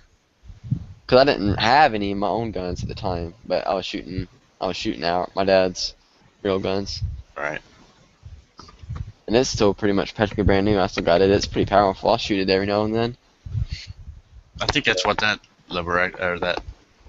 I mean, it's just it's a pump, but it's got The foregrip pumps. yeah, where it latches right behind the trigger guard or Yeah. in front of the trigger guard, and you just grab it and you pull it all the way up to the fore end and pump it. And it's pretty powerful though. It'll shoot like I can shoot 100 yards into our pond, and it takes about 2 seconds for it to get there. I mean, it's pretty quick. I like watching those videos of over there in the UK where they've got those high-powered pellet guns and stuff. Oh yeah, like they got the nice ones. They got like the internal compression chamber or whatever. And they use like a air compressor to pump it up. Yeah, and because they were trying to do night vision on the cheap, and they were getting these off of eBay, these camcorders that had night vision in them, and they were mounting them and coming up with these, like little, putting foam underneath of it and rubber bands to go right through the scope to where they could actually see the scope rings and everything through night vision, and they were getting rats and everything at this one farm. Mm-hmm. That's pretty cool. So it actually worked. Like, Yep. cameras and everything. My friend's got a $100 pellet gun like that. Not like real fancy, but it's mid grade. It's like a Benjamin Marauder. Pretty common. I know Walmart was selling that one sniper pellet gun. This one, I don't think they sell this. The one he's got at Walmart. It's pretty nice. No, it's not. It's like the price of a real gun. Maybe, I don't know. I'm not sure. It's like your baseline. It's like your baseline high dollar air rifle, I guess. Yep. Let's see how much it is on Amazon. $619. Jesus. Yeah, that's the one he has. It's nice too. It's like shooting. It's quiet. Oh my gosh. There's like no recoil. The thing is heavy as crap though, because the the air chamber and everything inside of it. Yep. And it's got a suppressor, if you will. It's got a barrel shroud which helps suppress it. They don't put out any noise anyway, so. You can tell a difference though without the barrel shroud. You'd be surprised. They're pretty loud when you shoot them. The ones that are powerful.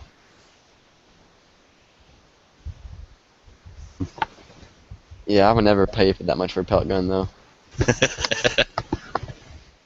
Let's see, the 17 caliber one, the Marauder, goes 1,100 feet per second. Oh, I know. Some of those you can really get up there. You can shoot up to 20 shots on a single fill. Ideal for target shooting, pest control, and small game hunting. I would almost be tempted to shoot a pig with it. No, I wouldn't do that. I don't know. I'd be kind of iffy. You shoot a piglet with it. Piglet, it'd kill it. Be good for gophers.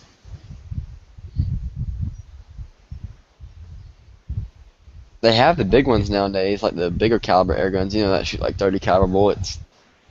Oh, really? Seen them, yeah. I've seen like Bell's magazine and stuff, and apparently, and they shoot like a regular gun. They're fast, Damn. but they probably don't. They don't have nearly the range, I bet, as a regular gun. They just don't have that. I bet the range. I bet the performance drops off real quick. Yeah. I mean, like after 100, 200 yards or whatever, it's just like nothing. Jim Shockey is always supporting them. Jim Shockley, whatever his name is, the guy who muzzleloader hunts. Oh, really? You know what I'm talking about? Nope. You're not a hunter. I haven't been for over 20 years. Actually, it was coming up on 24 years. My dad's hunting right now. Actually, he's on a coast. He's on. I don't know if you know this. Georgia has coastal islands. Did you know that? Nope. Yeah, we have coastal islands off the coast of Georgia. About 8 or 9 big ones. You ever heard of Tybee Island? Nope. Oh, it's like a tourist attraction. Anyways, some of those islands up there, they're wildlife management areas, ran by the government. Okay. Yeah. So we go up there and we camp, or go down Public. there rather, and we camp out and hunt deer. Yep. We don't go there. You don't go there to kill trophy deer though. You go to just camp out and chill. Yeah. Got public hunting grounds, stuff like that. Right? Yeah. It's, it's just relaxing. You don't have to worry about anything because you go over there and it's like put up a tent. I have a video where I was there. I'll give you a link to it. Okay. I made some videos while I was there. I need to make a channel trailer. Have you done that for your your channel? I was playing around and I don't know what to do for posted mine. one about 2-3 weeks ago. I have no idea what to do for mine because I do like the most random. I do random Like I don't have a channel theme. I just do gun videos in general. Like one video is me, for example, one's here me calling up a deer with a coyote call. Here's another one me shooting javelinas. Here's one me talking about silver bullets. Here's another one me casting bullets. Here's one with my quadcopter, my helicopter with a camera on it. Yeah. That thing's awesome. I need to I need to charge that thing up and fly it. I need more parts for it. I flew it this past winter, last winter when it was snowing, and I flew it into some snow and broke some stuff on it. Oh, did you? Yeah. See, here's mine. It's 30. I think the intro is 30 seconds long or something like that. Then I made one with the larger 69 on it. So Yeah. When you do the screenshot like that, which one did you click to keep from the internal chat from showing up? Is it just the? actually, the chat's on a different window. So Oh, okay. because it opened it up on its own window. Well, the ones are. That's what I've always wondered because on the screen share there's two different options. Have you seen that? Where it's like entire screen or Google Hangouts minus Google Chrome or Google something. I don't know. And any window that you've got open, it'll screen share. Yeah, I know that. All right, I got mine open too now. I'll show you the video where I went Sapelo.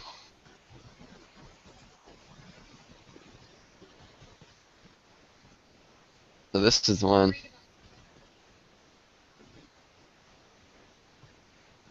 You can't hear that, can you? Nah.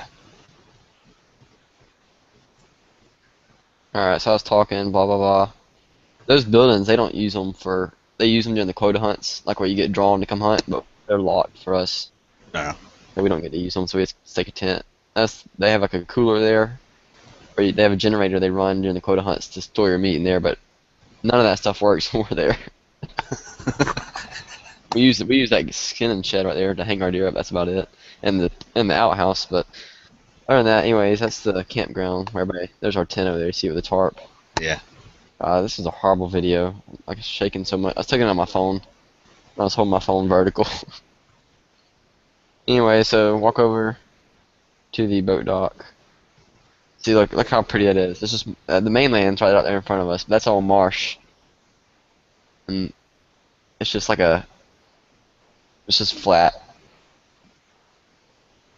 Hmm. And there's like nothing around. We were the only ones there that time. See, our boat's the only one down there, but How wide is that island? it's like 3 miles, 4 miles wide, and 9 miles long, maybe. Okay. It's pretty big. I was talking there about something. That's the way we come in, that way right there. But there's the boat dock. So you have to bring everything across on boat, which is kind of interesting because there's literally like nowhere to sit. Hardly when you come across with a boat. Sometimes we have to make 2 trips. It's about a 30-minute trip from the mainland to the island. Oh, what is this?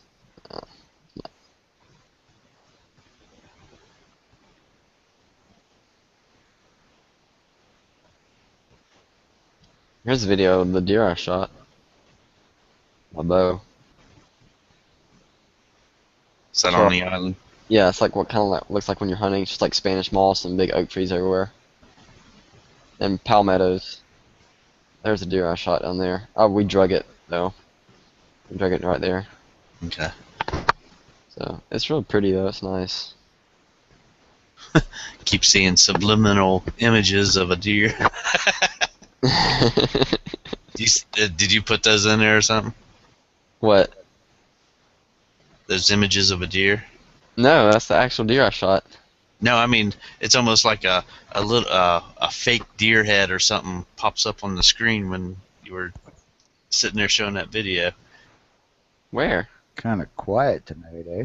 Yeah, it is, Bob. Hey, what's up, Bob? Long Not time much. no see. What are you talking about? I mean, I saw it twice when you were showing that video. It was almost like, oh, There's a deer right there. yeah, I know, but I mean, it was like a full screen. I don't know. You must be going crazy because I don't know what Yeah, you're talking probably. about. I probably am. Or was little mini strokes. Are you drinking tonight? What part was it? Do you remember? It was right in through there. I mean, it was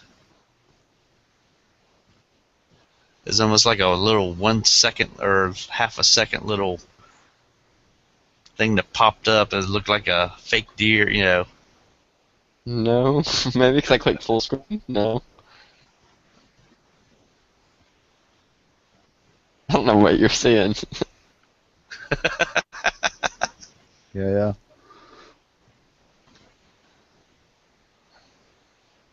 I should have Oh, held. right there! I just saw it again. Okay, that was What? like. A deer. It's almost like a mounted head with a that you would see in those all parody videos or something like that, where like the Are you head's talking about? talking Are you at talking you. about? Oh, I skipped it. Hang on. Let me go back. I think I know what you're talking about now. It's this tree branch right here. No, I mean it cuts away from your video, goes to this like scene that I'm looking at, and then cuts right back to your video. Wow, I haven't seen that. I think it might be a stroke. What are you talking about? You driving this crazy. You see it again? Not yet. That was the same time it happened last time, and you don't see it. All right, let's watch it from the beginning, or from the near the beginning. Yeah, we don't have to watch all the way from the beginning. All that jumping around is going to make me throw up.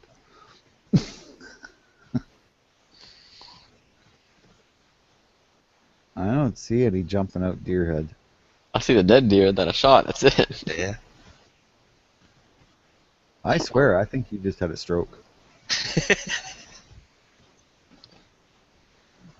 Did you smell toast? That, there, I just saw it again. God, it's almost like a deer with a hat on. Oh, with the Elmer Fudd hat on? Oh, Yeah. that's my freaking Oh, yeah. desktop. Of course. Yeah. Oh my- Yeah, That. I'm seeing that. I kept seeing that. I was like, what the hell? That's Oh, I funny. didn't realize you were talking about the deer with the Elmer Fudd hat. I kept seeing that. I was like, what the hell was that? How are you? I guess whenever I'm changing full screen, it's blinking out the window for a second. Yeah. That's probably what it's doing. He thought he was going crazy. I'm like, what the fuck? Well, I wasn't seeing it all the time you were talking about it. I was going, I don't see it. Do you see it, or you still see my? Yeah, that's it right there. That's what I kept seeing. See, it's not a stroke. I told you it wasn't. That's my deer I shot in Texas 3 years ago. Yeah, that's a tiny little thing, isn't it? Hey. The size of my poodle. We don't have Canadian deer now.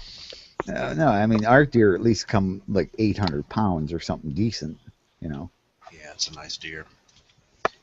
That was actually the smaller of the two I shot. I shot another one year before last, or last deer season, and he weighed about 250, 220. So he was pretty close to being Bambi, too, eh? He was pretty big. It took about three of us to 250 is not a big deer, man. Yeah, it is, dude. 250. Not really. You gotta think the deer down in Florida, Bob, are like 80 pounds. Yeah, for real. For America, Yeah, I guess. big deer. Mind you, you got rodents down there that are like 30, 40 pounds. Yeah, like capybaras, what do they call those things? Are ugly. Yeah, I mean, we get gopher. Like, I was always jealous you guys got groundhogs and like prairie dogs, right? And we just get gophers, and they're like a quarter the size of prairie dogs, so they're harder to shoot. they blow apart really easily. Gophers So are tiny, aren't they? They're only like, what, I guess, this long? what?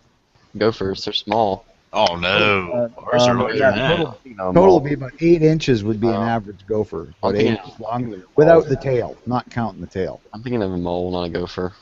Oh, okay. Yeah, no, Moles are gophers tiny. about 8 inches. Basically, think a squirrel. They're actually that's actually what they are. They're Richardson's ground squirrel.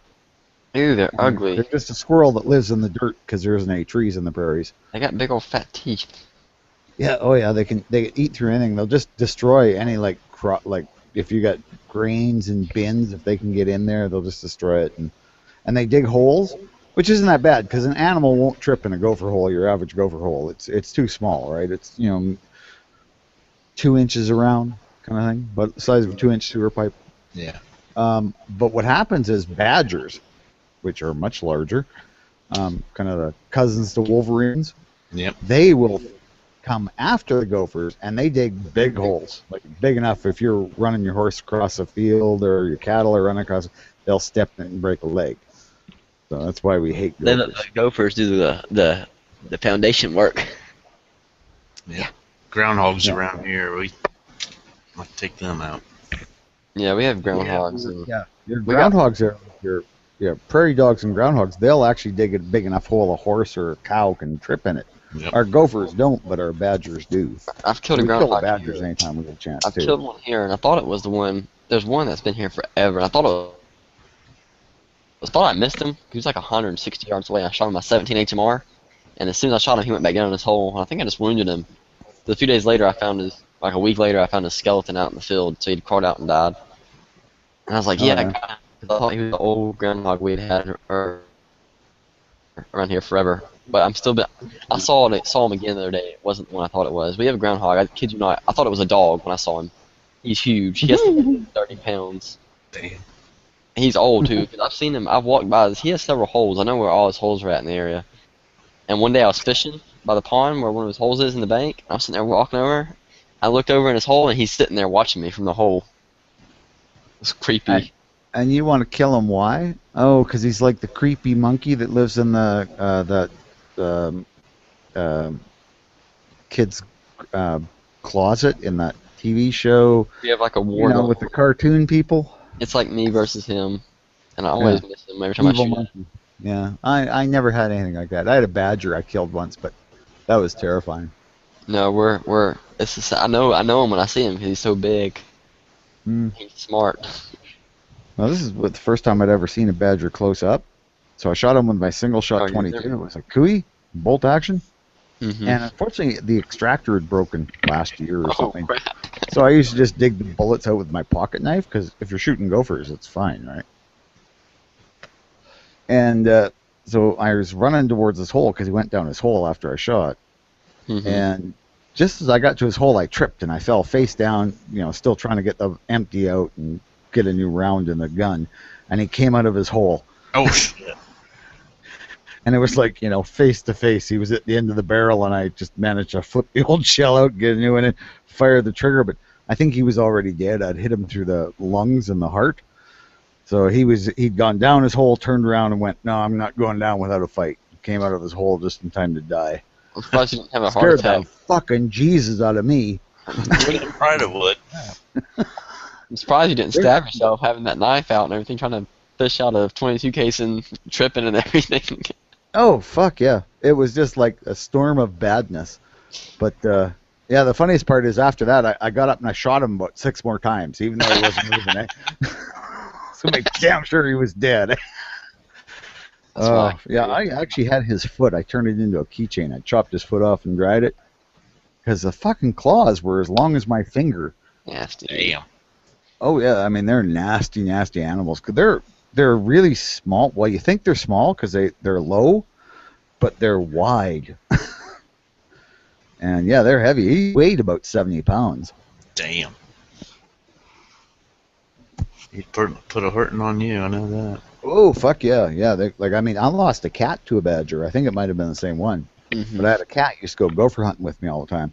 Well, the whole reason I want to Actually- get this groundhog is because one of his holes, his networks, is on the side of our pasture, our field rather. Yeah. Pretty much like a. Oh, let me turn my camera on until I can explain it. So the way my front yard is set up, my house is up here.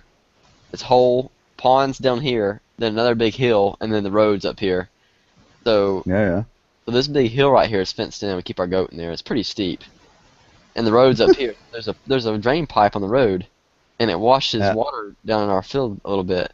And at the bottom of the bank down here, he had dug out a network and everything, and we had a huge storm come up 2 years ago, or a year ago, and like we had a massive mudslide, just took out like 30 feet of fence, and like it was like that much mud came down like everywhere for like a Yeah. 70, 80 square foot area. That's how much mud there was. And I have Wow. reason to believe that a large portion of the reason that land broke away is because it was right there where his hole was at that had been there for years. He probably dug it all out, eh? All filled up with water and got loose and just. And now I'm Yeah. gonna kill him. Well, I could see it. One day I'm gonna run down there with a 12 gauge and ambush him and just blow his butt up. Well, see what you do. You get tannerite, put it at every hole, and when he pops up, shoot the tannerite. I don't know, is tannerite waterproof? Will it last outside for a long time? Well, Put it plastic in a container. bag. Yeah, Yeah. put it in a plastic bag that's sealed up. Yeah. That's too much money. I could just trap him, but that'd be too easy. He probably wouldn't fall for it though. He's I pretty used to. Yeah, we used to get like 5 cents a gopher tail, so I used to trap the gophers.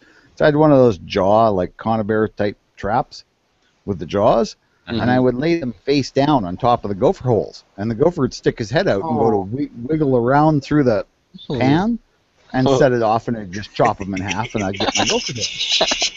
Oh, that's cruel. I guess it's quick. But It God, wasn't really cruel. Most of the time, messy. it got it instantly. It would pretty much just decapitate them. That's messy. Oh yeah, but you know what? I made a ton of money that summer. For a nickel. I ran 10 of those all summer. I'd just like spend the day going around on my dirt bike, picking them up, moving them to a different pole. How much? When was this? How long ago? Oh God, this was the 70s or late 70s, early 80s. What could you get for 5 I cents? think it was 5 cents a gopher tail. What could you get for 5 cents? A Coca-Cola? Or was It's like 20 cents. okay? Yeah. Gas was like, I think 15, 20 cents a gallon, something like that. Yeah, Jesus. Dang.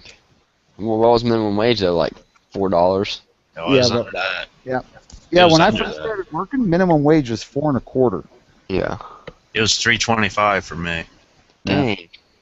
Actually, no, it was $2.85 because I made a little bit more than minimum wage. Oh my See, I gosh. lived in Canada, so we had a higher minimum wage, but our dollar wasn't worth as much. So plus, it was fucking cold here. That's why I guess- can't wait to move to Arizona. I guess it wouldn't matter if it was like that now still. I mean, as long as it's equal to what everything costs, it doesn't really matter. Yeah, I thought I was big shit. Yeah. I thought I was big Yeah, that's shit why making an $80 paycheck. I was like, God damn. $80 paycheck. Yeah, that's why now, when they talk about we want the minimum wage to be higher, I go, yeah, I don't have a problem with that because, yeah, maybe now they do need $15 an hour because what is gas? Yeah. You know? I mean, these people have to be able to make a Yeah, fucking but living, which means they have to be able to get the work. price of the dollar. It'd drive the value of the dollar down though, Mhm. which we don't need that. But still, I mean, like, there's no reason somebody who works 80 hours a week shouldn't make enough to fucking live on. Oh, definitely. Yeah, you should be able to work 40 to 50 hours and be able to feed yourself and live. Yeah. Yeah, Oh. I mean, 40 hours, that's bare minimum at minimum wage, right? $40, that puts a roof over your head and that puts, mac and cheese in your mouth. Exactly. But, not a whole lot beyond that. I like to work. I can't wait till I get a full-time job.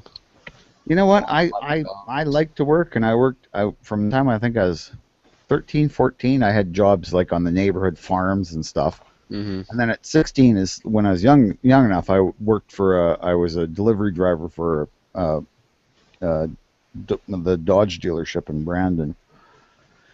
Then as soon as I graduated, I went out worked.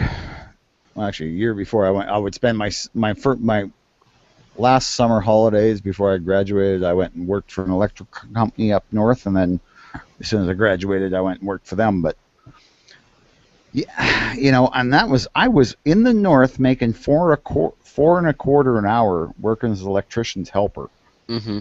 and I did everything the electrician did, who got like I think $13 an hour. Holy crap.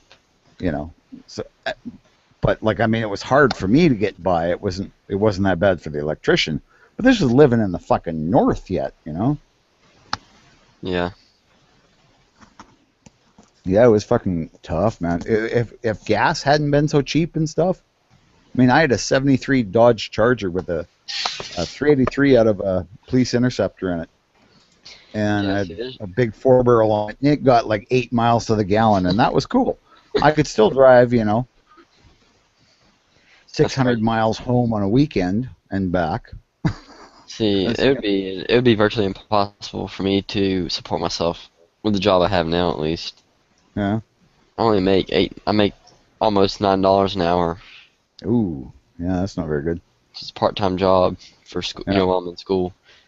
And I couldn't definitely not, like, let's see, if I worked, where's my phone, where's my calculator? Let's see, how much does it cost to rent a place, like, what, $400 a month, maybe?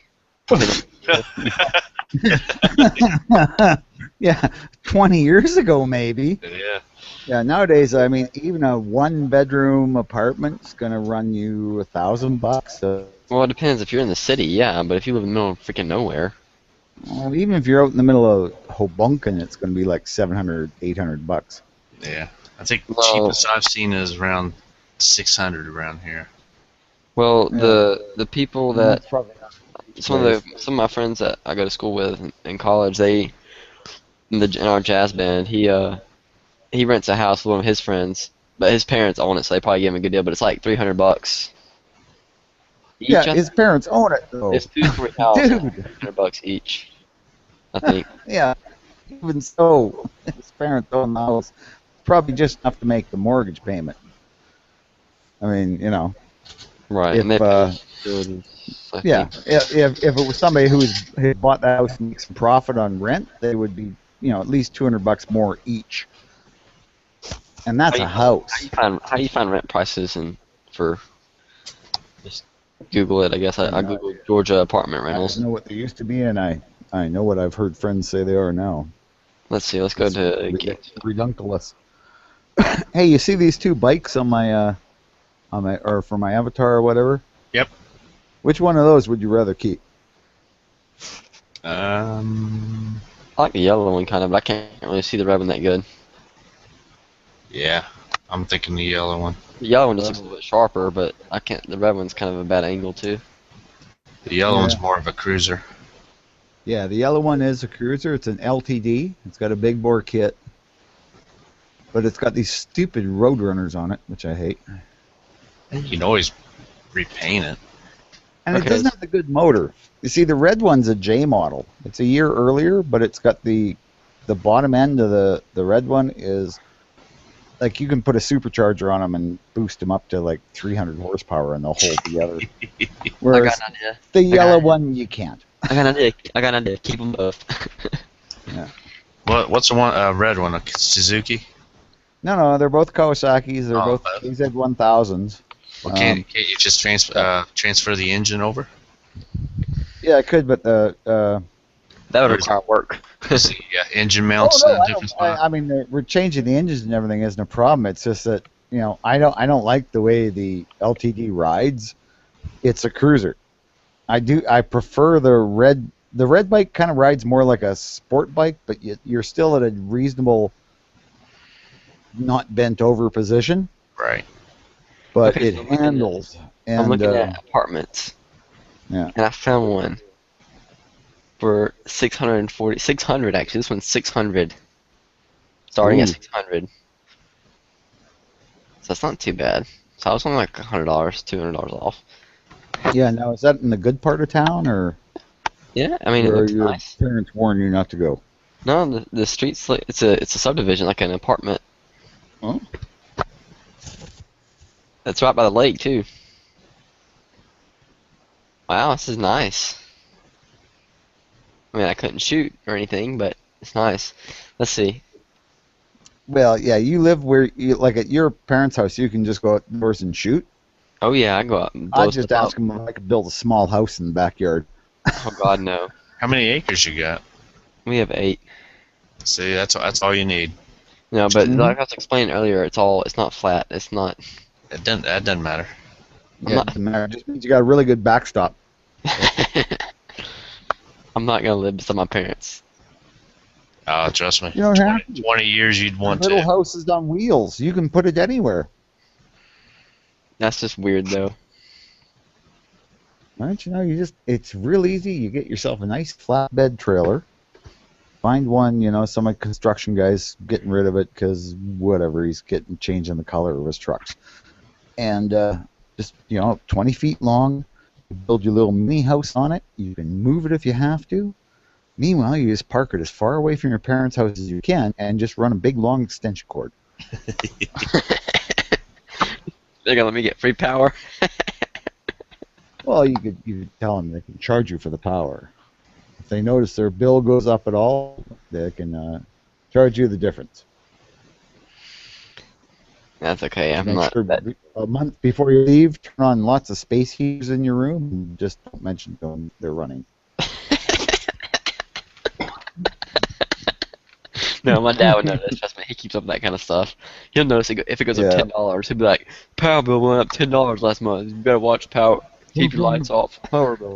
I'm like, "Yes, sir." No, that'd be like my option A, B, C, D, E, F. About option H.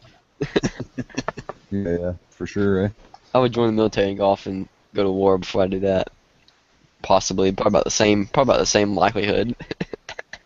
Yeah, see, I live right Yeah, up the street from my parents, block away. I wouldn't mind living like close to them. I don't want to live on their land. No, I've always lived at least 1,000 kilometers away from my parents. So No, that being said, if my parents ever decide to sell this house and I'm older, I would definitely buy it from them because I really like the area. It's perfect. That's cool, and But the house is huge. maybe This house is if way your too parents start to get a little funky in the head, you could get them committed, and then you could get the house without having to buy it. Yep, there you go. big. I don't know. Yeah, I don't know about that. Depends on where I get. Never thought about that. Depends on where I get hired. Depends on where I get a good job at. A career. Hopefully, I won't have to drive to Atlanta every day for my work. Yeah. I'd really like to avoid that. Gainesville's a pretty big city. Hopefully I'll be able to find work there. Probably been working a little bit with some internship type stuff. It's actually a good idea. Anytime you get a chance to do any volunteer work. No, this isn't volunteer though. I get paid for it. Yeah, as an intern though, do you get paid for real or just paid half of what you normally get paid? Or? It's not really an intern. I'm not gonna talk about it on the air because Oh, okay. Well, that's all right then. I mean, probably Yankee doesn't want you talking about it either, and you have to hear all about what kind of dresses he put you in. But no, that's okay. That's fine. I'll put it in the side chat. How about that? Don't want Chris getting jealous. No, no, just so you know, I'm doing a criminal justice degree. So this is kind of where this falls. I know. Falls in the scope of things. I was actually making a joke. Couldn't you tell? I know, but I was just like, screw it. Oh, okay. So that's what I'm doing now. I'm working with that department. So hopefully they'd hire me like as a special agent or something like that whenever I got older. Because the agents that I work with and stuff are only like in their 20s. They're young, and most of them didn't even go to school. So I'm thinking, would it be better to mention your name, Thin Blue Line, or Stone Guy's name if the cops stop me on my way down there? probably Stone Guy, definitely. Since he's the only sworn officer. That's true. Yeah. See, but wait, I know this guy.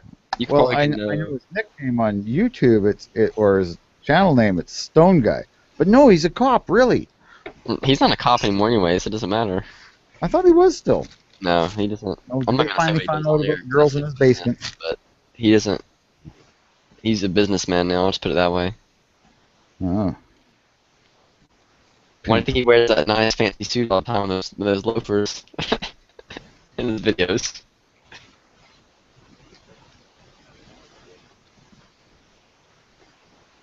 I Did, shot did a you baby deer guys? with a 380 handgun. I think it's pretty neat. I can't believe he did that. Did he skin it himself? I can't imagine him skinning a deer.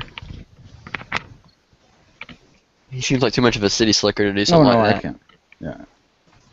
He'd be doing a lot of ooh, ooh, holding his nose, but he'd do it. He'd be like, oh my god, oh my god. I could just imagine him doing that.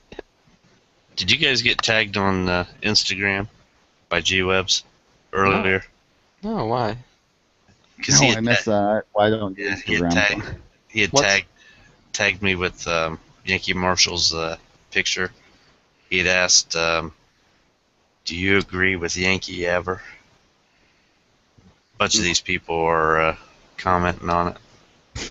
What's his name? Well, I agree with Yankee once in a while. I hate Instagram sometimes. There's like no Yankee's buttons on name? here.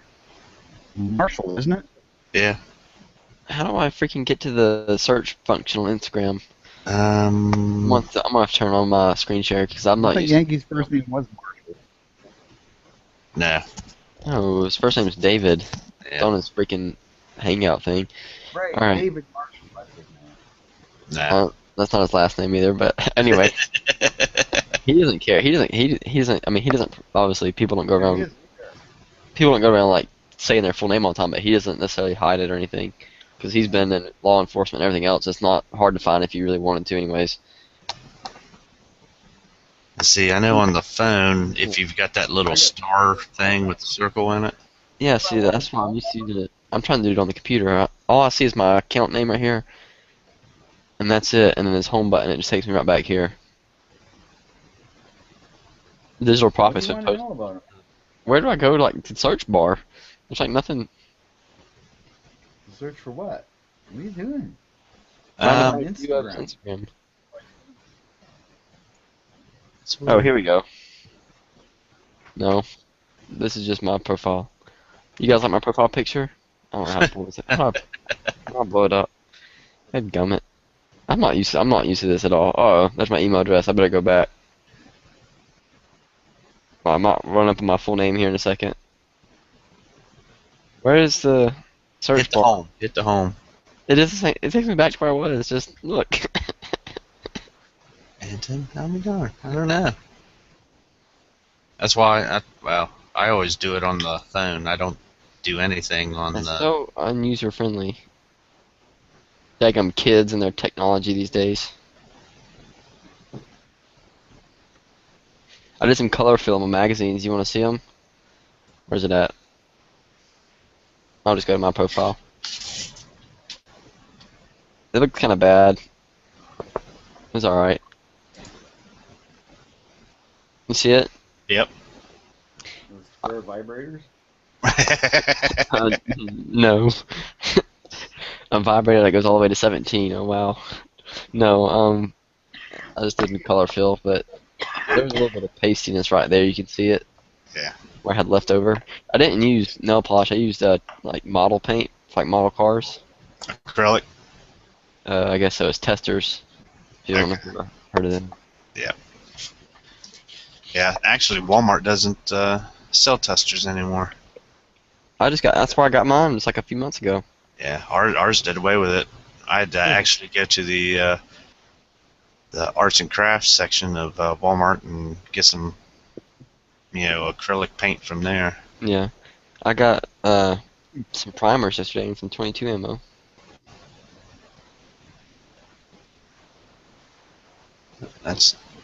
See, I never had any good luck with those 22s.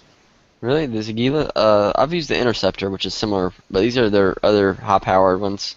Yeah, because I grabbed a couple boxes of that to shoot through that. I've never had any problems with them. I like them. 5. Their Interceptor, I shot their Interceptors one time, and they're kind of dirty, like they smell when they have a different smell to them. They shot okay. They ran fine, and they cycled my 22-45, no problem. I haven't shot these yet, so we'll see how they do. Yeah, I'd fill up a magazine on that 715, and I'd shoot 5 or 6 of them, and then I'd shoot one, and it'd sound like it was like half power. I mean, it No, was. I don't have that problem. I've had that problem with Remington Golden Bullet. Those things suck.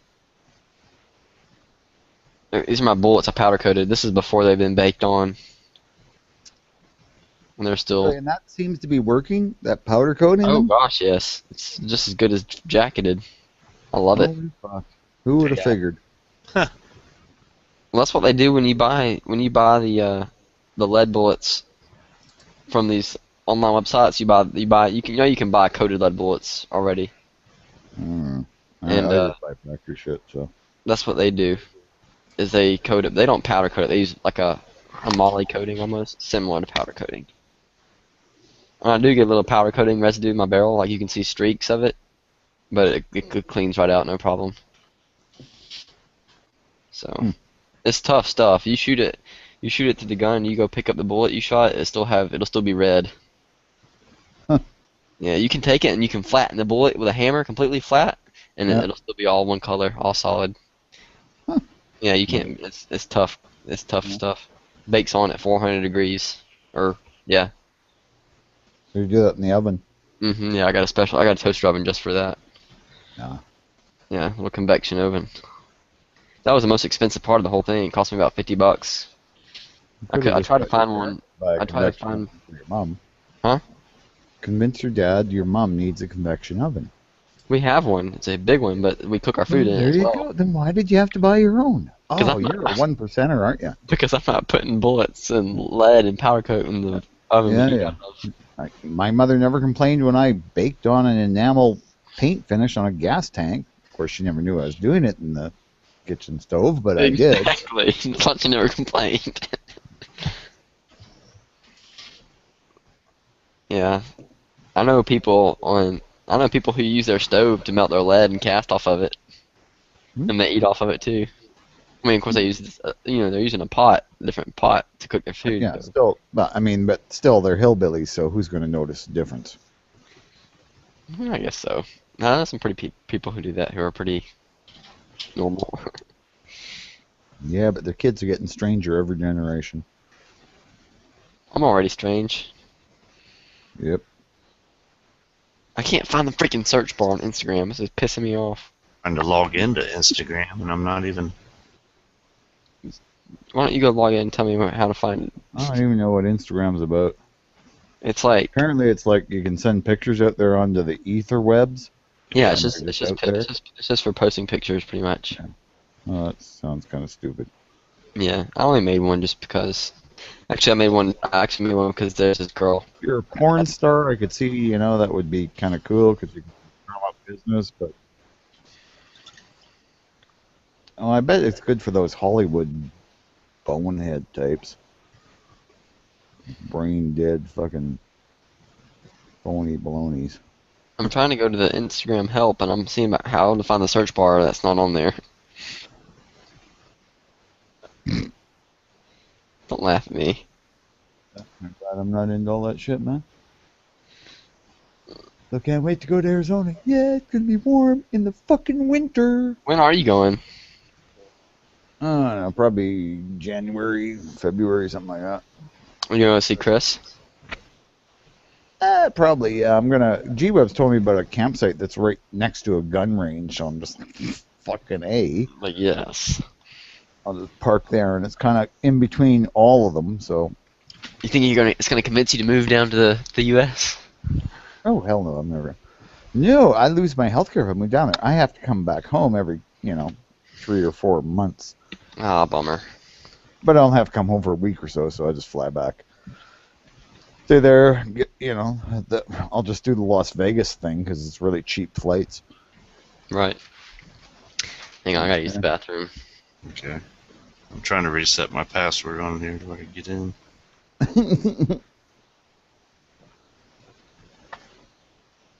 Okay, let's see if I can do it now. Yeah, see, if I'm smart, I'll keep my Canadian thing, so if I ever get really sick, I just fly home, get looked after, come back after I'm better. Smart. Hey, and really, it's fair because I paid into this fucking healthcare system for this long, so damn it. I get looked after now. But Bob, we have this thing now. It's great. It's called Obamacare. I don't think I can get it You though. love it. No, I think I can get it, and it's really not as nearly as good as what we have. So Oh, it was hilarious when I was taking what was the class? Political science last year. We watched a video about they did it like I guess it was in New York somewhere. They walked around this news station, and they would ask people, which do you prefer, the Affordable Health Care Act or Obamacare? Seeing how many people knew if it was the same, and like only one or two people knew it was the same. They're like, the Affordable Health Care Act is much more reasonable. It just goes to show you how dumb people are. And it's like and people were laughing in the class. And after the video was done, people were laughing, and I said out loud, I'm like, "That's scary. Those people are voters." And everybody kind of got quiet. They're like, "Yeah," and then they are. Well, you're right. There is no search bar. See, told you, freaking Instagram's retarded. Now on the phone, there is. Yeah, I'm gonna have to go. I'm gonna have to Google this. I'm gonna put no search bar on Instagram? Question mark. See what comes up. There, can you see that? No, I'm not on the tab now. What? Okay, yeah. Yeah, see it. it's a picture of the ugly man. Yeah, he posted 6 hours ago. No, I just wanna go. Dang, it's already 3 a.m. I just wanna find G-Web so I can follow him. Oh, it's gun websites. Yeah, obviously, but Oh yeah, you're trying to search. Let's see here. I wonder I if could I probably. Okay, hang on. Why is there no search button on Instagram? What's your Instagram thing? But it's my channel name, Ballistic Expansion.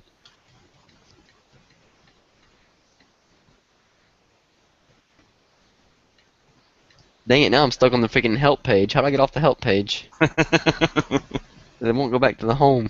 Oh my god, this thing is retarded. How can it be so popular and be so difficult to use?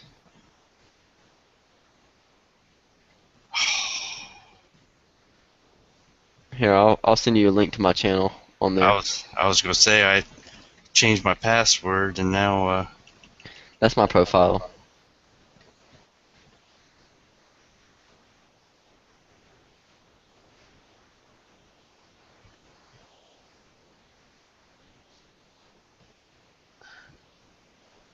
I don't see anything about search bar on here.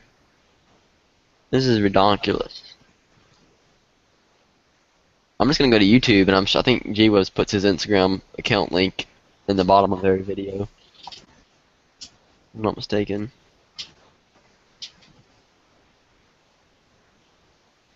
Could be.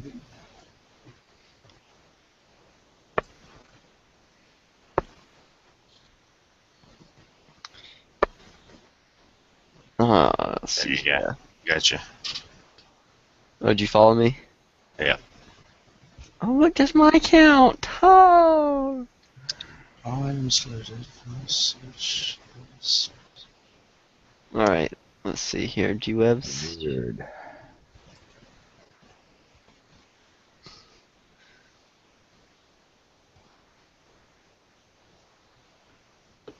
Instagram. Yeah, he has. Oh, he has everything on here except Instagram. He has Twitter, Facebook, web chat, blog, gear, but he doesn't have Instagram. I guess Instagram is reserved for us, top tier. Explore tab. Where? I'm not looking. Where did you? I'm looking. Oh, how did you get there? Instagram basics. Okay. It's down at the bottom of the screen. You went to help, and then you went to support, then you went to help, or whatever. Instagram basics. Oh, finally! Dear God. Oh wait, no, that doesn't help. That just tells you. Yeah, How no, Instagram for dummies. that's not helping either. Tagging. Oh no. you can search the help center. Dumb website. How ironic is that? You can search the help center, but you can't search. There we go. Find Instagrammers to follow. What are you How do I find- searching for in the help center? Help? Where did you go to get that? Heck, it's all Yeah, you gotta do it from your phone. Oh You my got god, that's so Windows gay. Phone, operating Okay. system, and Android. That is so dumb. Oh my No, god. most gay people would have had it so you could do it from your boudoir. Okay, shut up, Bob. You know what I don't mean gay and homosexual. I mean it's idiotic. Yeah, that's what it is. You gotta. I mean, it's pretty much everything from your phone. That's so dumb. How can they be so how can they do that and be like, oh, we only do it on cell phone? They're gonna. Yeah, I bet they're losing a lot of people like that. See what it is? It's not a complicated program. It's the Yeah. programs for the phone are a lot Yeah, less simple. very basic. Yeah. Oh, we have somebody watching Edwar. He was telling me just click on his picture. I couldn't even find his picture on Instagram though. Okay, now I'm on my phone. Oh, I'm gonna go to your profile, Scott. And see your. Is that a Yeah. picture of your kid or something? I don't know. Is that you? Oh, yeah, maybe that's you. I don't know what your profile picture is. How do I see Oh, your it's probably profile? me and my dog. I can't see it. Dadgummit. I don't think I've ever seen you. Do you ever turn your camera on during live chats? Nope. Well, I do, but it's always down here at my table where I always set my gun and stuff. I can't freaking zoom in on your profile pic. This is taking me off. I wanted to see what you look like. I can't even tell. I see you, but I can't really see you good. Oh, screw it. Alright, I gotta find you webs.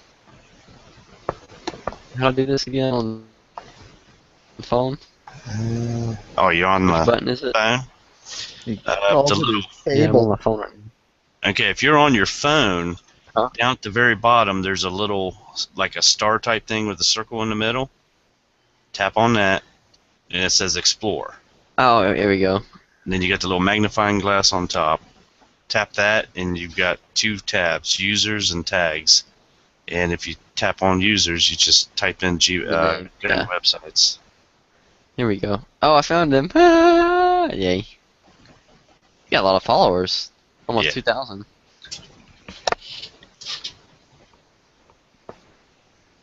Ooh, who did that pic with the gun and all the money on it? That was nice. That was it. That was probably him.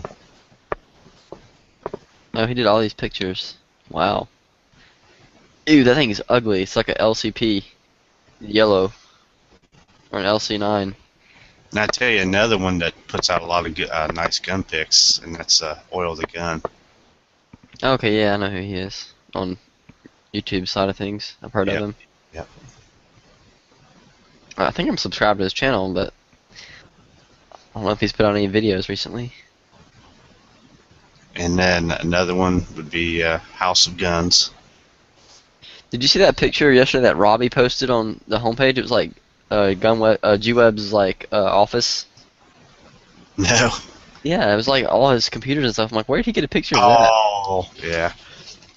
Yeah, it's like military something. We had all the computers or something like that. Oh, so it was a joke. Yeah. Well, I didn't like that military. Like, it just looked like it was a bunch of screens and a bunch of screens and a keyboard and stuff. I mean, Yeah. like, it looked like seriously something he would use because that's what he does. But I don't know. Yeah, my response on where G-Webs tagged me on Yankees thing, it was like my mom used to say, opinions are like assholes. Everyone has one. I just happen to agree with Yankees a lot.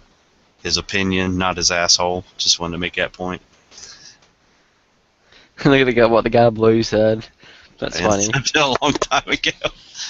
Basically, a guy has a safe completely full of guns, but has the absolute worst technique at the range. Which I mean, I guess he can shoot okay, obviously, because he's shot before for years and years. But that's probably true. I mean, he doesn't shoot a lot, from what we can tell. That's hard to tell. I mean, he's definitely not like he's not a speed shooter. You probably. I probably could beat him in a competition, maybe. I don't know. I'm pretty bad. If I could get my dumb self to slow down and not go too fast. Because I can move quick. Because I'm so, I'm young and I can move fast.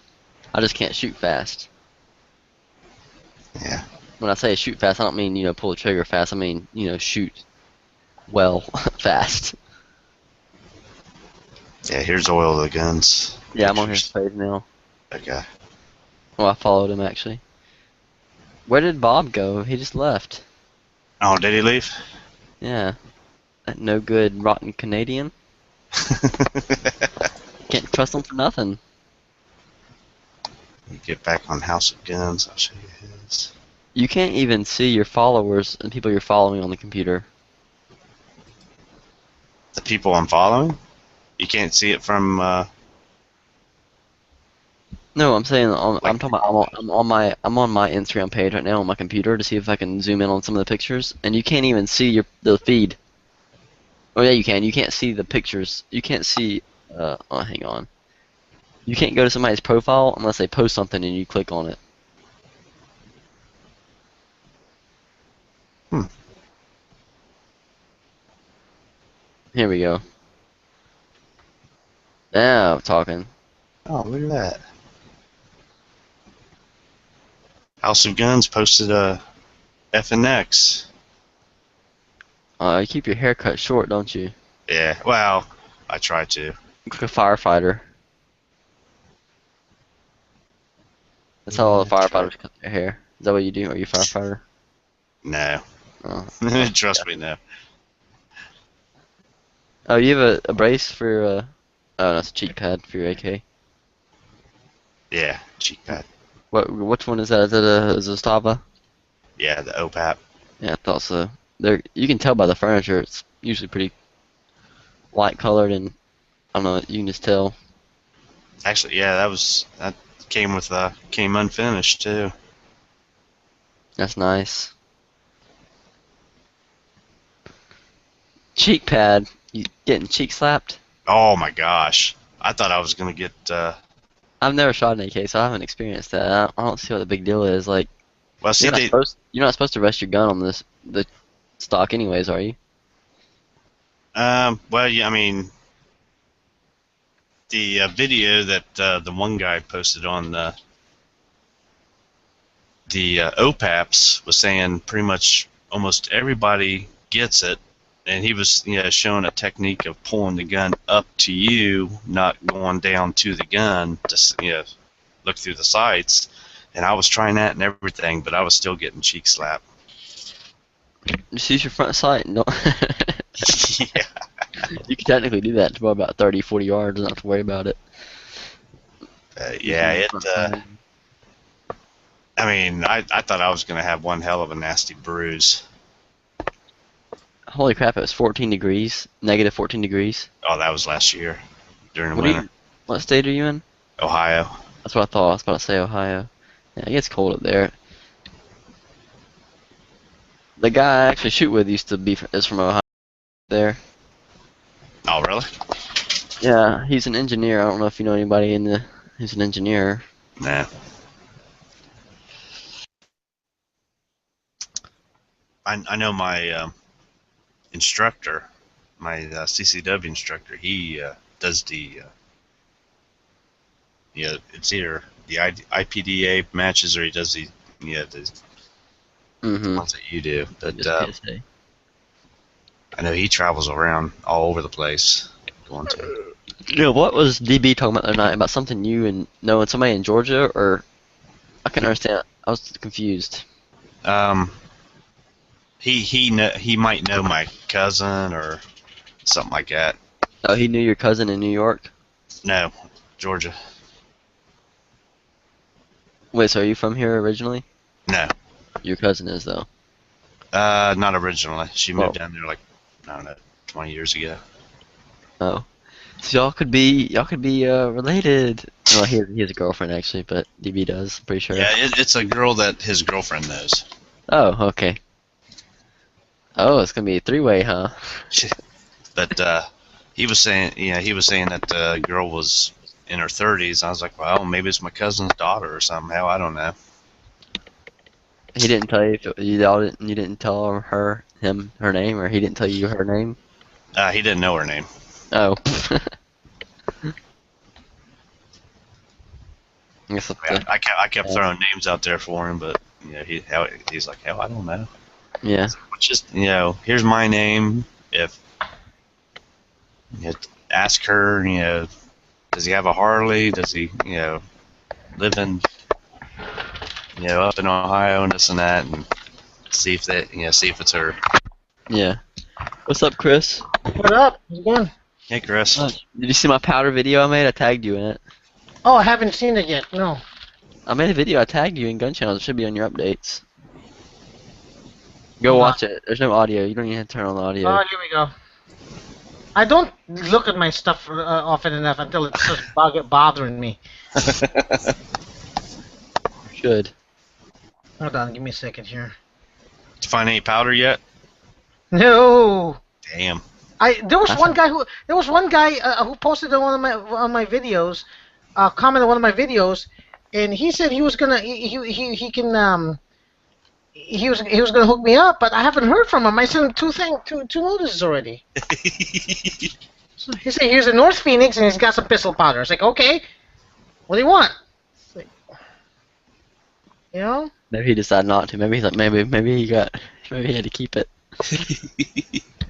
So then be a straight up asshole and tell me, oh, I'm sorry, I just fucking with you. I respect that and not saying shit. Well, I went ahead and bought me some cheap scale here. I got some steel targets on the way in the mail. I thought you had a scale, Chris. No, I want a digital one. So. What'd you get? Which one'd you get? Some cheap one. It was $8 on. $8. Yeah. Who makes it? I don't know, but. Is it in grains? It has grains, yeah, grains, ounces. Okay, well if it works, it works. Yeah. I guess you can check it with your manual scale, see how accurate it is. Yeah. I use a Hornady GS 1500, I think is what it is. It was like a $40 scale, and it's pretty good. I like it. Yeah. I just wish it had a higher capacity. I wish it weighed like half a pound. I wish it went to like 3,500 grains. That'd be nice. Apparently, these 158 grain bullets are maybe a couple of grains short. It happens. Most bullets aren't very consistent like that. No one ever knows it though, because they never take time to weigh them. 154. Okay. Unless you're buying match grade bullets, no one's gonna care. Yeah. I'm gonna make a match this Saturday. I'm gonna make a video here of weighing of using weights to measure how to measure stuff, and I'm gonna put in there a joke. I'm gonna accidentally put in some white powder on there. Oh, I'm sorry, wrong product. Here's the powder. Here's the actual powder. That's for the other business. Chris, what do you do that keeps you working so late, third shift? I work technical support. I work from 2 o'clock to 11 o'clock. So do you answer quite like customer service? Yeah, I take calls and get yelled at. And where do you get calls from? From 2 o'clock and then? Yeah, you don't want people to know that. We get a lot of people calling about their cell phones. So. I mean, do you get people like from overseas or people from? Other states. Hawaii is still early, and we have 24 hours, but that's in different centers have 24 hours. So. But us we're only till 11. There are some places that do 24-hour shifts, but there's only a few people needed for that. Yeah, no way, I'd never do that. What do you work? You said you work 11 to 2. Yeah. 2 to 11. Or 2 to what? Yeah, 2 o'clock to 11. Yeah, so it'd be 2 in the morning for us. 2 in the afternoon to 11 p.m. So, in the Pacific Standard Time. So why? I need it for I make the most money on the shift. So you stay up late, anyways, even though you have to be at work at 2. I thought you worked. I work. I thought when you got in here, you were coming like straight from work. You just got off work. I got off. No. I got off work like a few minutes ago. I mean, I had to stop and eat and shit. So. Oh, that's right. It's 2 hours behind anyways there, right? 3. 3. Okay, yeah, that's why it's so late here when you get here, because it's like 3 a.m. here. Oh crap! I just knocked those bullets over.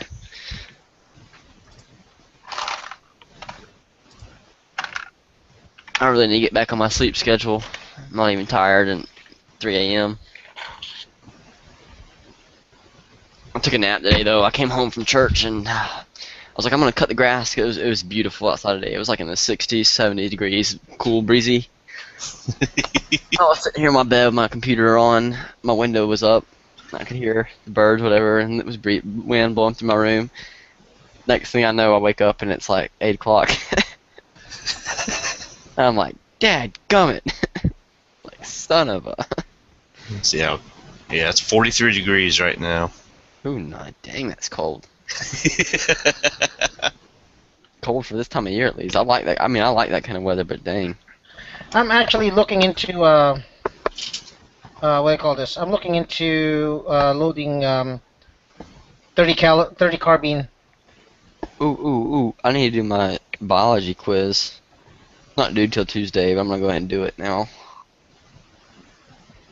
30 caliber carbine, which 4227. It uses rifle. For someone around that small, you'd think it uses pistol caliber powder, but it uses 4227. Does it use a rifle primer? Yeah. No, I think it uses small rifle primers or something like that. Yeah. Yeah. But it uses but the powder is IMR 4227 is the most common powder for it. That I can find. Oh yeah, there's it seems IMR must have really sent out a big shipment the past few weeks because I've seen IMR everywhere. Oh yeah, I can find that in Cabela's for 4227. Nobody's touching that. They must have ramped up production or something. Of rifle powders, but they're not, they haven't done anything. IMR's mainly a rifle powder company anyways. They only make a handful of shotgun powders and pistol powders. That's probably why there's a shortage, because it's not a priority. Yep. Yeah. What? Pistol powder? Yeah, I mean rifle powder's pretty much back now. I mean it's still not all the kinds you want, but you can find it pretty well. Yeah. I wanna try with that because I need something to shoot with my carbine. I haven't shot that thing in a year. It would have been my only go-to gun because I actually got that as an extended loan from a friend. That would have been my go-to semi-auto if ammo was available. I probably wouldn't have I probably wouldn't even. I wouldn't have thought of getting an AK or a Mini 14 if that gun only had all the stuff that I needed for cheap. What are you reloading? 357, right? 30 special. Yeah. Yeah, I need pistol powder for that. I got a lot. I got a good amount of casings for that. You have bullets? I don't. I have 158 grain bullets. Yeah. How many bullets do you have? 100. That's it? That's I think for now. I'm just getting started. I'll get some more stuff later on. I'll probably get some lighter green bullets later on. Mm-hmm. And I just picked up bullets. I didn't even look at the grain, so that was my bad. Nah, it doesn't really matter. You're just target shooting anyways. I cast all my bullets, so I mean, I can't remember. I've actually, ever since I've been reloading pistol, I've never bought pistol bullets. What type of melter do you have? Lee. Ah, the Lee one. Okay. Lee 420. I'm just gonna go cheap and get me a cast iron pot. I don't know how much cheaper it'd be on how much power or electricity, whatever you're using to heat it. Charcoal. No, that's too hot. Huh? I said you don't want it that hot. You try it when you cast like it pretty much. It's better to cast the lowest temperature you can, usually. It depends on the mold really, but I cast pretty cold. Like just right above melting point.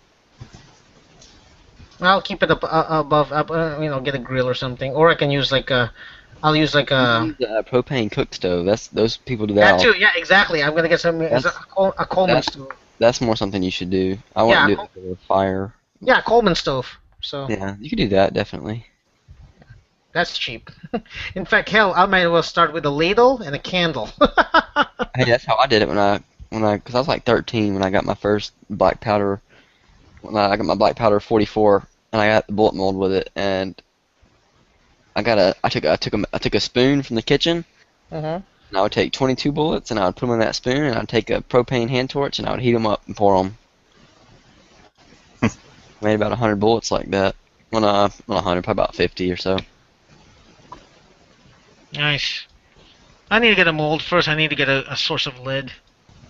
Yeah, make sure you can get lead first. Yeah, definitely. But listen, I mean, I don't know what your work schedule is. If you got extra time to make bullets, it's fine. But if your time is worth more than that, then it's better just to buy them. My Yeah. bullets. Yeah. Yeah. True. It all depends. I mean, it depends on how much money you're making and how much free time you have. Right now, You don't have to worry about them being um, like cast the wrong shape or something like that, or well, I don't have to worry about that now. Really, I'm getting good at it. It's not that's not an issue. It's really just time. But I'm a college kid. And I don't make much money at my job, anyways, and I got a lot of free time on my hands anyway as well. So I cast bullets. That's the only way I can shoot. Yep. I mean, I just got the initial investment in it, and that's it. I mean, I haven't spent money on ammo in probably the past like 2 or 3 months. There you go. I wanna start later on if time and components permitting. I will be doing 7.62 by 39. I know Yeah. there's cheap ammo out there for it, but I just want to see if I can make some good lead bullets for it. Here's the thing, though. Do you need gas checks? Do you really Yes. need gas checks? Yes. What the Yes. fuck? If you're shooting above the speed of sound, you need gas checks. You're shooting faster than 1,000 feet per second, 1,100 feet per second. I wouldn't. That's about the threshold. Why is what does that do? It just keeps the 'Cause gas in. the bullet will start melting before it leaves the bore. Oh, okay. It'll burn the back of the bullet because it's such a violent explosion behind the bullet that it'll melt the base of the bullet Okay. and it'll cause it to lead your barrel. I need another press for that. Another press for what? Gas checks. Yeah, I don't. Well, have you not seen any of my videos? I have so many people I've subscribed to. I look at I try to get This is what you everybody. guys can do with not use gas checks. You can powder coat your bullets. Which is a lot cheaper. All you gotta do is buy the powder coat, which is like $3 or $4 a pound. Take it and pour it in a container. A little bit of powder coat. I use plastic BBs because like it's a medium. You coat the bullets. So anyways, you pour it in there, pour the bullets in there, and you just shake it in the sealed container. Then you open it and you set them on a little tray. If you use like pliers, or because you can't touch them, the powder will just rub off. I use a pair of like a machinist tweezers that are wrapped in electrical tape on the tip. Pick them up and set them on a sheet. Put them in an oven for 15-20 minutes at 400 degrees, and you got bullets that are completely coated. Oh, nice. Let me show. I can't believe. Yeah, I'll give you the link to my video about it. But Okay. look, I'll show you. I'll show you right here on my camera. Okay. This is what they look like. They're coated. Let me get my flashlight so you can see better. Oh, that's bright. Nice. Nice. What Lead- caliber is that? What caliber? is- Oh, 9mm. Okay, that's just it's pretty much just like you're making like total nylon jackets from herders. Yeah, but it's like a molly coat because you can buy them like this. The professional ones, they don't use powder coat. They use something a little bit better called molly coat or So what do you do? So but you have to open up that bullet very well because that powder coat's gonna really it'll cover it'll add girth to that bullet. yeah, you size them. You have to do that anyways. For any lead bullet, you size it. And it actually works out pretty good for these because my sizing die, when I ordered a .356 sizing die, it's a little as it sizes to .355. So it actually worked out perfect. I size them, I cast them, size them, and then coat them, and they're about 3.56 to 3.58, which is just what you need for 9mm. And then if I want to, I can coat them twice and probably use them in a 357 Nice. if they're long enough. I'll get into that way later. Oh yeah, definitely don't worry about it now. Just worry about getting your base stuff. Let me give you a link to like I was talking about the commercial bullets that are coated. I'll show you what I'm talking about. Like, let's see here. You can buy these bullets really cheap. A lot cheaper. How much did you pay for those 100 bullets you bought? $13 That's not bad. for 100 rounds of for Full Metal Jackets. Yeah, you gave me that link. For 13 bucks, you said? Yeah. So what? For 100. So these are five. These you can get 500 of these for $46. Yeah. Black bullet. The grain's very big on these things. Well, that's not the only. That's not the only people who make them. There's a bunch of other companies that do coated bullets like this. It's just an Yeah, example. it's 160. For 30 special, it's 160 grain. I mean, granted, it's only 2 grains over than my 158, but dang, it's heavy bullets. Let's see. There's another place you can get them from.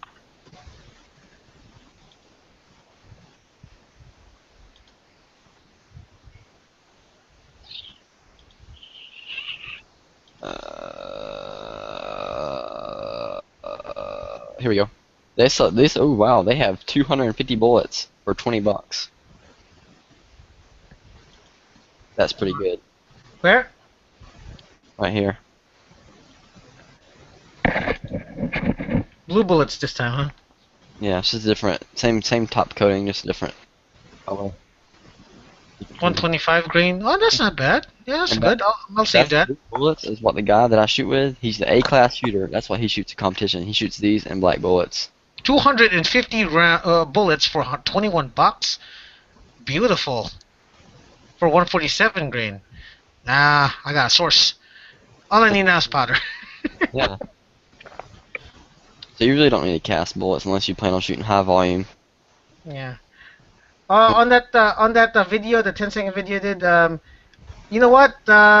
Hey, I'm glad your stores have powder. Mine don't. So fuck you. That, that was you see my comment though. That was all. Yeah, I saw that. I saw that. Because I went there looking for pistol powder. They had like one kind, and it was like for heavier Magnum cartridges. I was looking for 9mm. They only have one powder in there. Pistol powder. They had like maybe two. They had like two kinds of Hodgin powder, I think. See, that's the same thing I'm having. I have a lot of rifle powder I can look at, but no pistol powder. So it's the same. Yeah, well, I mean, I can get it. They had pistol powder there if I really needed some kind of pistol powder, but it wasn't the kind I wanted, so I didn't get it. Yeah. It's around. You just gotta wait for it. Yeah, in 5 years. Yep. Yeah, exactly. Right before they ban reloading. Yeah, that'll never happen. Yeah. They can't stop something like that. It's like saying you can't stop innovation. Oh, I know. They got They'll 1,000 on here for 78 bucks. They'll just put out drones and execute people. Fuck the Constitution, you know. I know, right? I know. I'm not that type of guy who's gonna be like all these, the tinfoil hatter guys. And they're like, they're gonna take away our rights, and like, no, I can joke about it, but I'm not gonna be like that. But yeah. Scott, what time do you have to go to work? Oh, I'm on vacation this week. Okay, I was wondering. It's like Usually I work I go in around 9 o'clock. Yeah. Well, today's my Friday, so don't matter to me. As soon as I wake up, I'm heading straight to Cabela's and whatever gun shop in the between that has reloading equipment. I got class tomorrow. Yuck. See, that's why you guys never see me all the time at night, because I'm always at work. Didn't you win that stock? Didn't you win the signed pistol, signed rifle stock a while back? Well, I mean, I got the whole gun, but Oh yeah, that's right. Okay. yeah, I won that cricket. You always win stuff. I think you've won like 2 or 3 things at least, haven't you? Like major things. Nah, just that one. Didn't you win some stickers or something one time on gun channels? I think I was the alternate or something like that. Yeah. I was like, dang it. I remember seeing your name. I was like, he always wins. Yeah, I did. I mean, I was just an alternate. I didn't actually get any of them. Oh, Everybody claimed them. I've never won anything ever. yeah, ballistic. I went ahead and posted on that video. Says I put in there. I see mostly rifle powders. They That's had the a same thing crap I have ton. here. I mean, I got a shitload of rifle powders and not enough pistol. And no Oh pistol. god. No pistol. Sorry, if it was not enough, I would have been able to get some. I can tell winter's getting here. There's a ladybug in my room right now. I can't wait for winter. I shoot more in the winter than in the summer. The freaking ladybugs invade our house during the winter. Because winter here is 65 degrees. Man, it must be nice. Yeah, Yeah, but summer is 120. yeah, it's only 4 months long, really. See, that's why Bob's moving there this winter. Exactly. I don't. Fuck him. He can live. He can live in Prescott. I don't give a shit. That's 2 hours away. Huh? You live in Prescott. Where are you in Tucson? I'm in Phoenix. And the Prescott's like 2 hours away north. So And G-Webs is in Tucson, right? yeah, How 2 far hours away is that from Phoenix? 2 hours away south. From Phoenix? 150 miles. Darn. If I would have known him when I was on my road trip, I could have made a swing by and visited him. I didn't, but I wasn't on gun channels, or I mean, gun channels didn't exist then. But he's always on the road, though, isn't he? He's on the move a lot, unless he's broke. Working? Now, is somebody else doing videos for him? I mean, Yeah, 'cause I saw some of his latest videos. It wasn't him talking. Yeah. I mean, the gun website is a team. It's not just him. Yeah, I know. He But posted that picture one day on gun channels of the whole team. You know he Yeah. was in it too. I was going to say, because I know there was like, what, 6 or 7 of them or something like that make up gun websites. Yeah. So I don't know. Maybe he is. I don't know. I'm not sure. I haven't asked him. Do we still have viewers? 3. you know what's Wait, funny? I went on gun channels. I don't see the squares anymore at the bottom of who's talking when I would look at the YouTube video. Huh? I didn't see like the squares at the bottom of who's on. I just saw the background. Oh, the messenger part? Yeah. Yeah, there's 12 of them online. No. Let me clarify. The people, there's blocks at the bottom of when we're talking. It tells you who's on. Oh yeah, on the It doesn't Hangout. show that on the YouTube channel anymore. On the YouTube, I'm seeing it. really, I'm playing mine and must be Yeah, a freaking glitch. Look at my screen share here. Okay, there was a glitch then. Fuck it. Yeah, there you go. Goes it back? Okay. Yeah, so they're back. But earlier it was like only the middle was showing. Oh boy.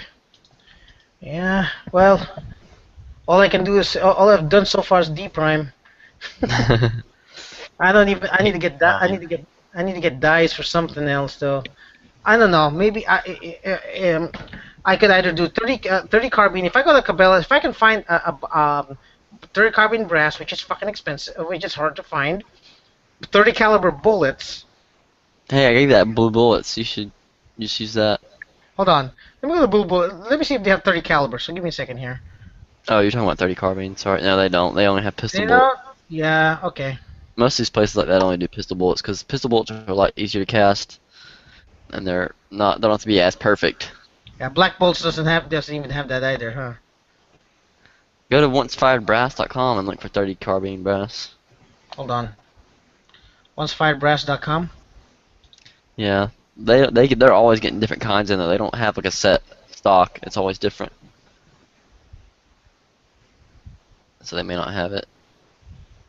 Go to eBay and look for some. That's where I looked. I looked at Amazon. I looked at eBay. I don't buy it from Amazon. It's always high on there. Oh, it's like 40. Okay, they were selling one for $30 for 50 rounds. Are you fucking kidding me? That's the same. Jesus. How much? That's $30 for 50 rounds. What? Yeah, for 30 carbine. And you know what's fucked up is that's the price of a box of ammo of complete ammo. What a jerk. I can tell it was a private seller because it was just like a not like a company or anything like that, but What a like a private douchebag. seller. He's not a friend of the shooter who does that kind of crap. I can see the same for like what do they call this resell 22 LR resellers who sell them for like $70 a box. Hmm. Oh yeah, no one's Um, buying it anymore though. People aren't stupid. That's that 300 blackout press I was talking about earlier. The listing. Okay, and we'll check it out. dice for 200 blackout. Oh, it's a Can y'all hear that press. plan? Yeah, a little bit. I'll mute my mic.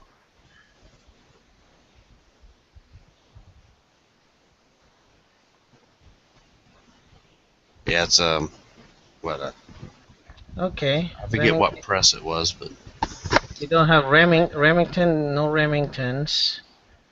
Oh, it's a case trimmer that Dylan makes. That's awesome. yeah, That is pretty fancy. yeah. That is so cool.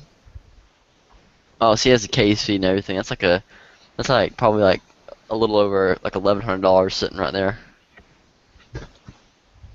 By the time you get all that crap for it, Yeah.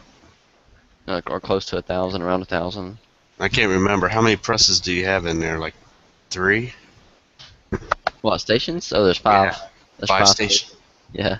Well, I meant like totally different presses for What do you mean? because he's got that one right there set up for 300 blackout. Oh, I think he's oh yeah, yeah. I'm talking about that one press. I'm not talking about all his presses. yeah. Oh, once Fire Brass just said, "Fuck you, we don't have any 30 carbine." No, they don't have it either. It's not a very prevalent cartridge. That's probably why. And yet, it's such a popular rifle because I see that almost everywhere. 30 carbine, M1 carbines are like in a lot of places. You can buy them off of freaking what do they call this? They sell them off of like big not big glass, but what it does. Big Five Sports or something like that. There's a lot of places where you can buy the M1 carbines, but no ammo for them. Here's Lake City Brass. Let's see how much it is. Lake City Brass. Let's see. $50 for out of stock, anyways. But how many's in there? It doesn't say. Of course, it's out of stock. Yep. Oh, here's some other that are mixed head stamp. If you don't, I'm sure you don't care if it's mixed head stamp, do you? No, I don't care as long as it's reloadable. 250 pieces for $43. Out of stock. Hey, motherfucker. Let's see what else I got. That's all I have. Those two listings. Yeah, did you Google it, right? The same thing I did. Yeah. Hey, vey. Let's see. How about Ken's brass? Everybody trusts a guy named Ken. Oh, I've been to his site before. It always comes up as unsafe. What, he has porn in his site? No, just like not a secure site, I guess. Oh, he's unsecure, so he accepts money on his website, but it's not secure. Good. Good idea. I know. That's what I was thinking. I was like, I'd be a little wary ordering from him. Every time I go to a new tab, it says it's not safe. Oh, here's some 100 pack for $17 out of stock. Okay, that would have been great. That 100, but that's a $17 is the price of But that's from the unsecured. of the steel cased type variety. I'll just see if I can buy some like what do they call this They don't even have it on Midway USA. Holy crap! No, they don't. Midway USA. It's expensive as crap though. Yeah, ever since last year when I went to Midway USA, 2012 they had a lot of stuff, but when in 2013 Midway USA became I'm Harry Potterfield, and we're out of stock. You're who? Larry Partial I, Murdoch. yeah, that's what he should say next on one of his commercials. You know, he always has that on commercials like, "I'm Harry Potterfield, Yeah, and his name's thank you for Larry, your not business." Harry. God. Get it Larry, right. whatever. Larry Harry. Potterfield. Close enough. Okay. I'm Larry Potterfield, and we're out of stock of everything. He can't help that. He only gets so much from the suppliers, and people buy it. People buy it. I know, but his shop is out there, and he's out of stock of everything. Close up shop. I don't give a shit. Just kidding. No, Well, that's I mean not. that's not your go-to gun anymore. So, I mean, No, just but I'd like to be able to shoot it again. That's for sure.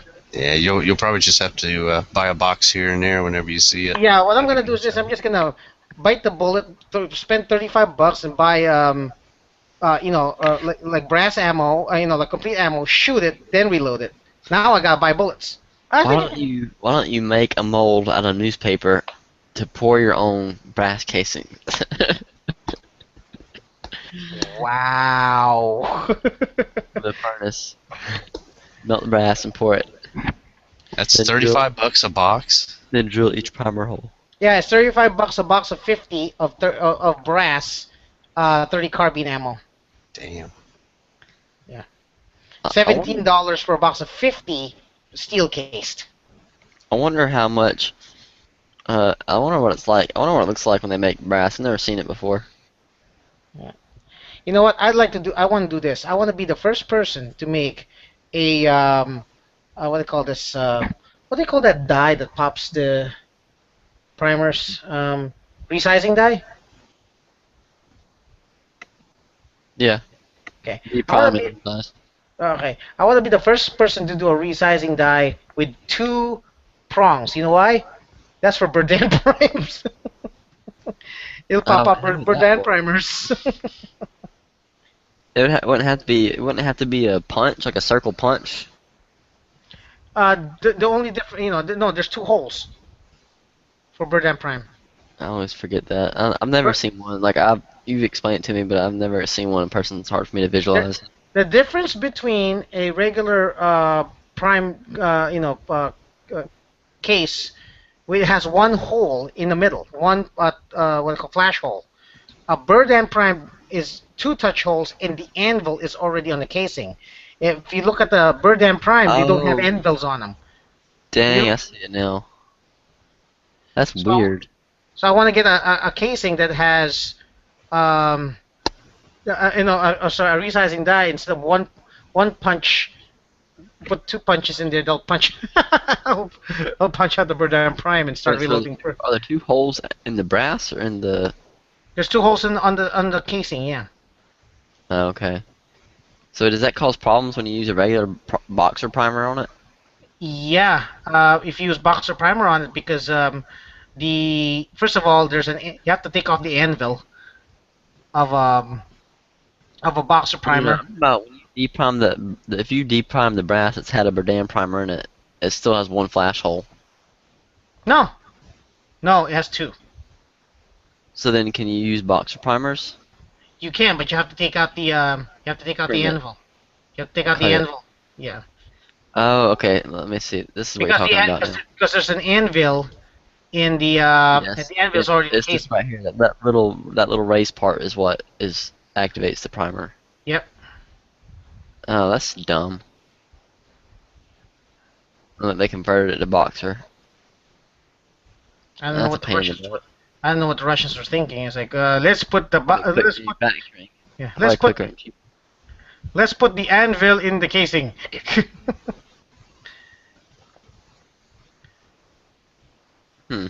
Interesting. That's why. So the only other way to deprime, the most effective way to deprime a Berdan what do they call this Berdan prime is to use water displacement. Put water in the case. Use like a dowel and punch it out. Yeah. No, thank you. I got better stuff to do. Ooh, I'm gonna watch this video on making rifle brass, and then I'm going to bed. All right then. Can you hear the music? No. Good. Oh, it's not even showing it in. It's doing it in time lapse. That's dumb. It's not showing the drawing process. Yeah, hang on. Well, it was the actual case. They were just showing it They were showing a different case each time, a different stage. Let's watch it, shall we? Ooh, look, they're nailing it. Look at that. It goes to the torch. They're annealing it. Yeah, I want to see them pouring the brass. Dadgummit. Oh, here we go. Starline brass. Oh, what is this? I think that's a drawing machine right there. Holy crap, that thing's fast. What is it doing? Hold on. Oh my gosh, it's depriming, or it's Oh, it's resizing. no, is it putting primers in? I couldn't tell if they're making ammo. I think they're Maybe. making. I think they're making ammo. Yeah, they're making full ammo. Never mind. Gosh, what is this doing? Crimping it? No, they don't even have bullets. Oh, it's putting the neck in the case. Oh, it's necking. Okay. Yeah, holy crap, that's fast. What is this one doing? I want a machine like this. This is what I need. Holy crap, look at that. Shit, if I have enough money, I'm definitely gonna go into the ammo manufacturing. Oh, it looked like it had a car crank in it. I mean, nowadays with the demand for ammo, going into the ammo business probably one of the best ways to make, ways to break in right now. The problem is, Crap. the problem is you're probably gonna get hit by Operation Choke Point, and then no one will give you loan your money to me. I don't understand what that is. I don't understand that one at all. Y'all understand what that's doing? It's going really slow on my I don't end. know, but I just saw that damn deer again.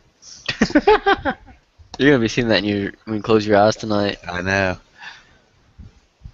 It's doing something in the brass case right here. There's casings coming out of this thing. It's feeding them in. I think they're punching them out. Oh, they're punching the primer pocket. I bet. Yeah. That makes punching the hole in the primer.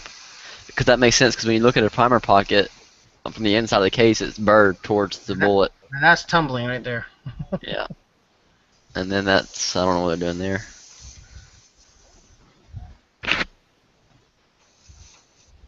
That is so cool. Then they're punching more primer pockets. We've already seen this.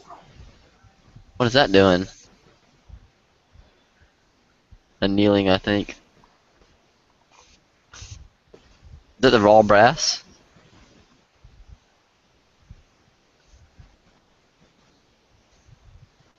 Oh, that's the ammo. Wow. The ammo channel. That's a good. I like that. I like that I'm not channel. watching them. I don't care. I'll watch my own. Just kidding. Oh, look at that. That's the brass they stretch out to the right size. They start with little brass cups and they stretch the brass. I could. Subtitles. Oh, well. Since there's only a couple viewers now, I'm going to go ahead and just shut it down. Right. Well, I gotta go. I'll see you Oh, yeah, guys later.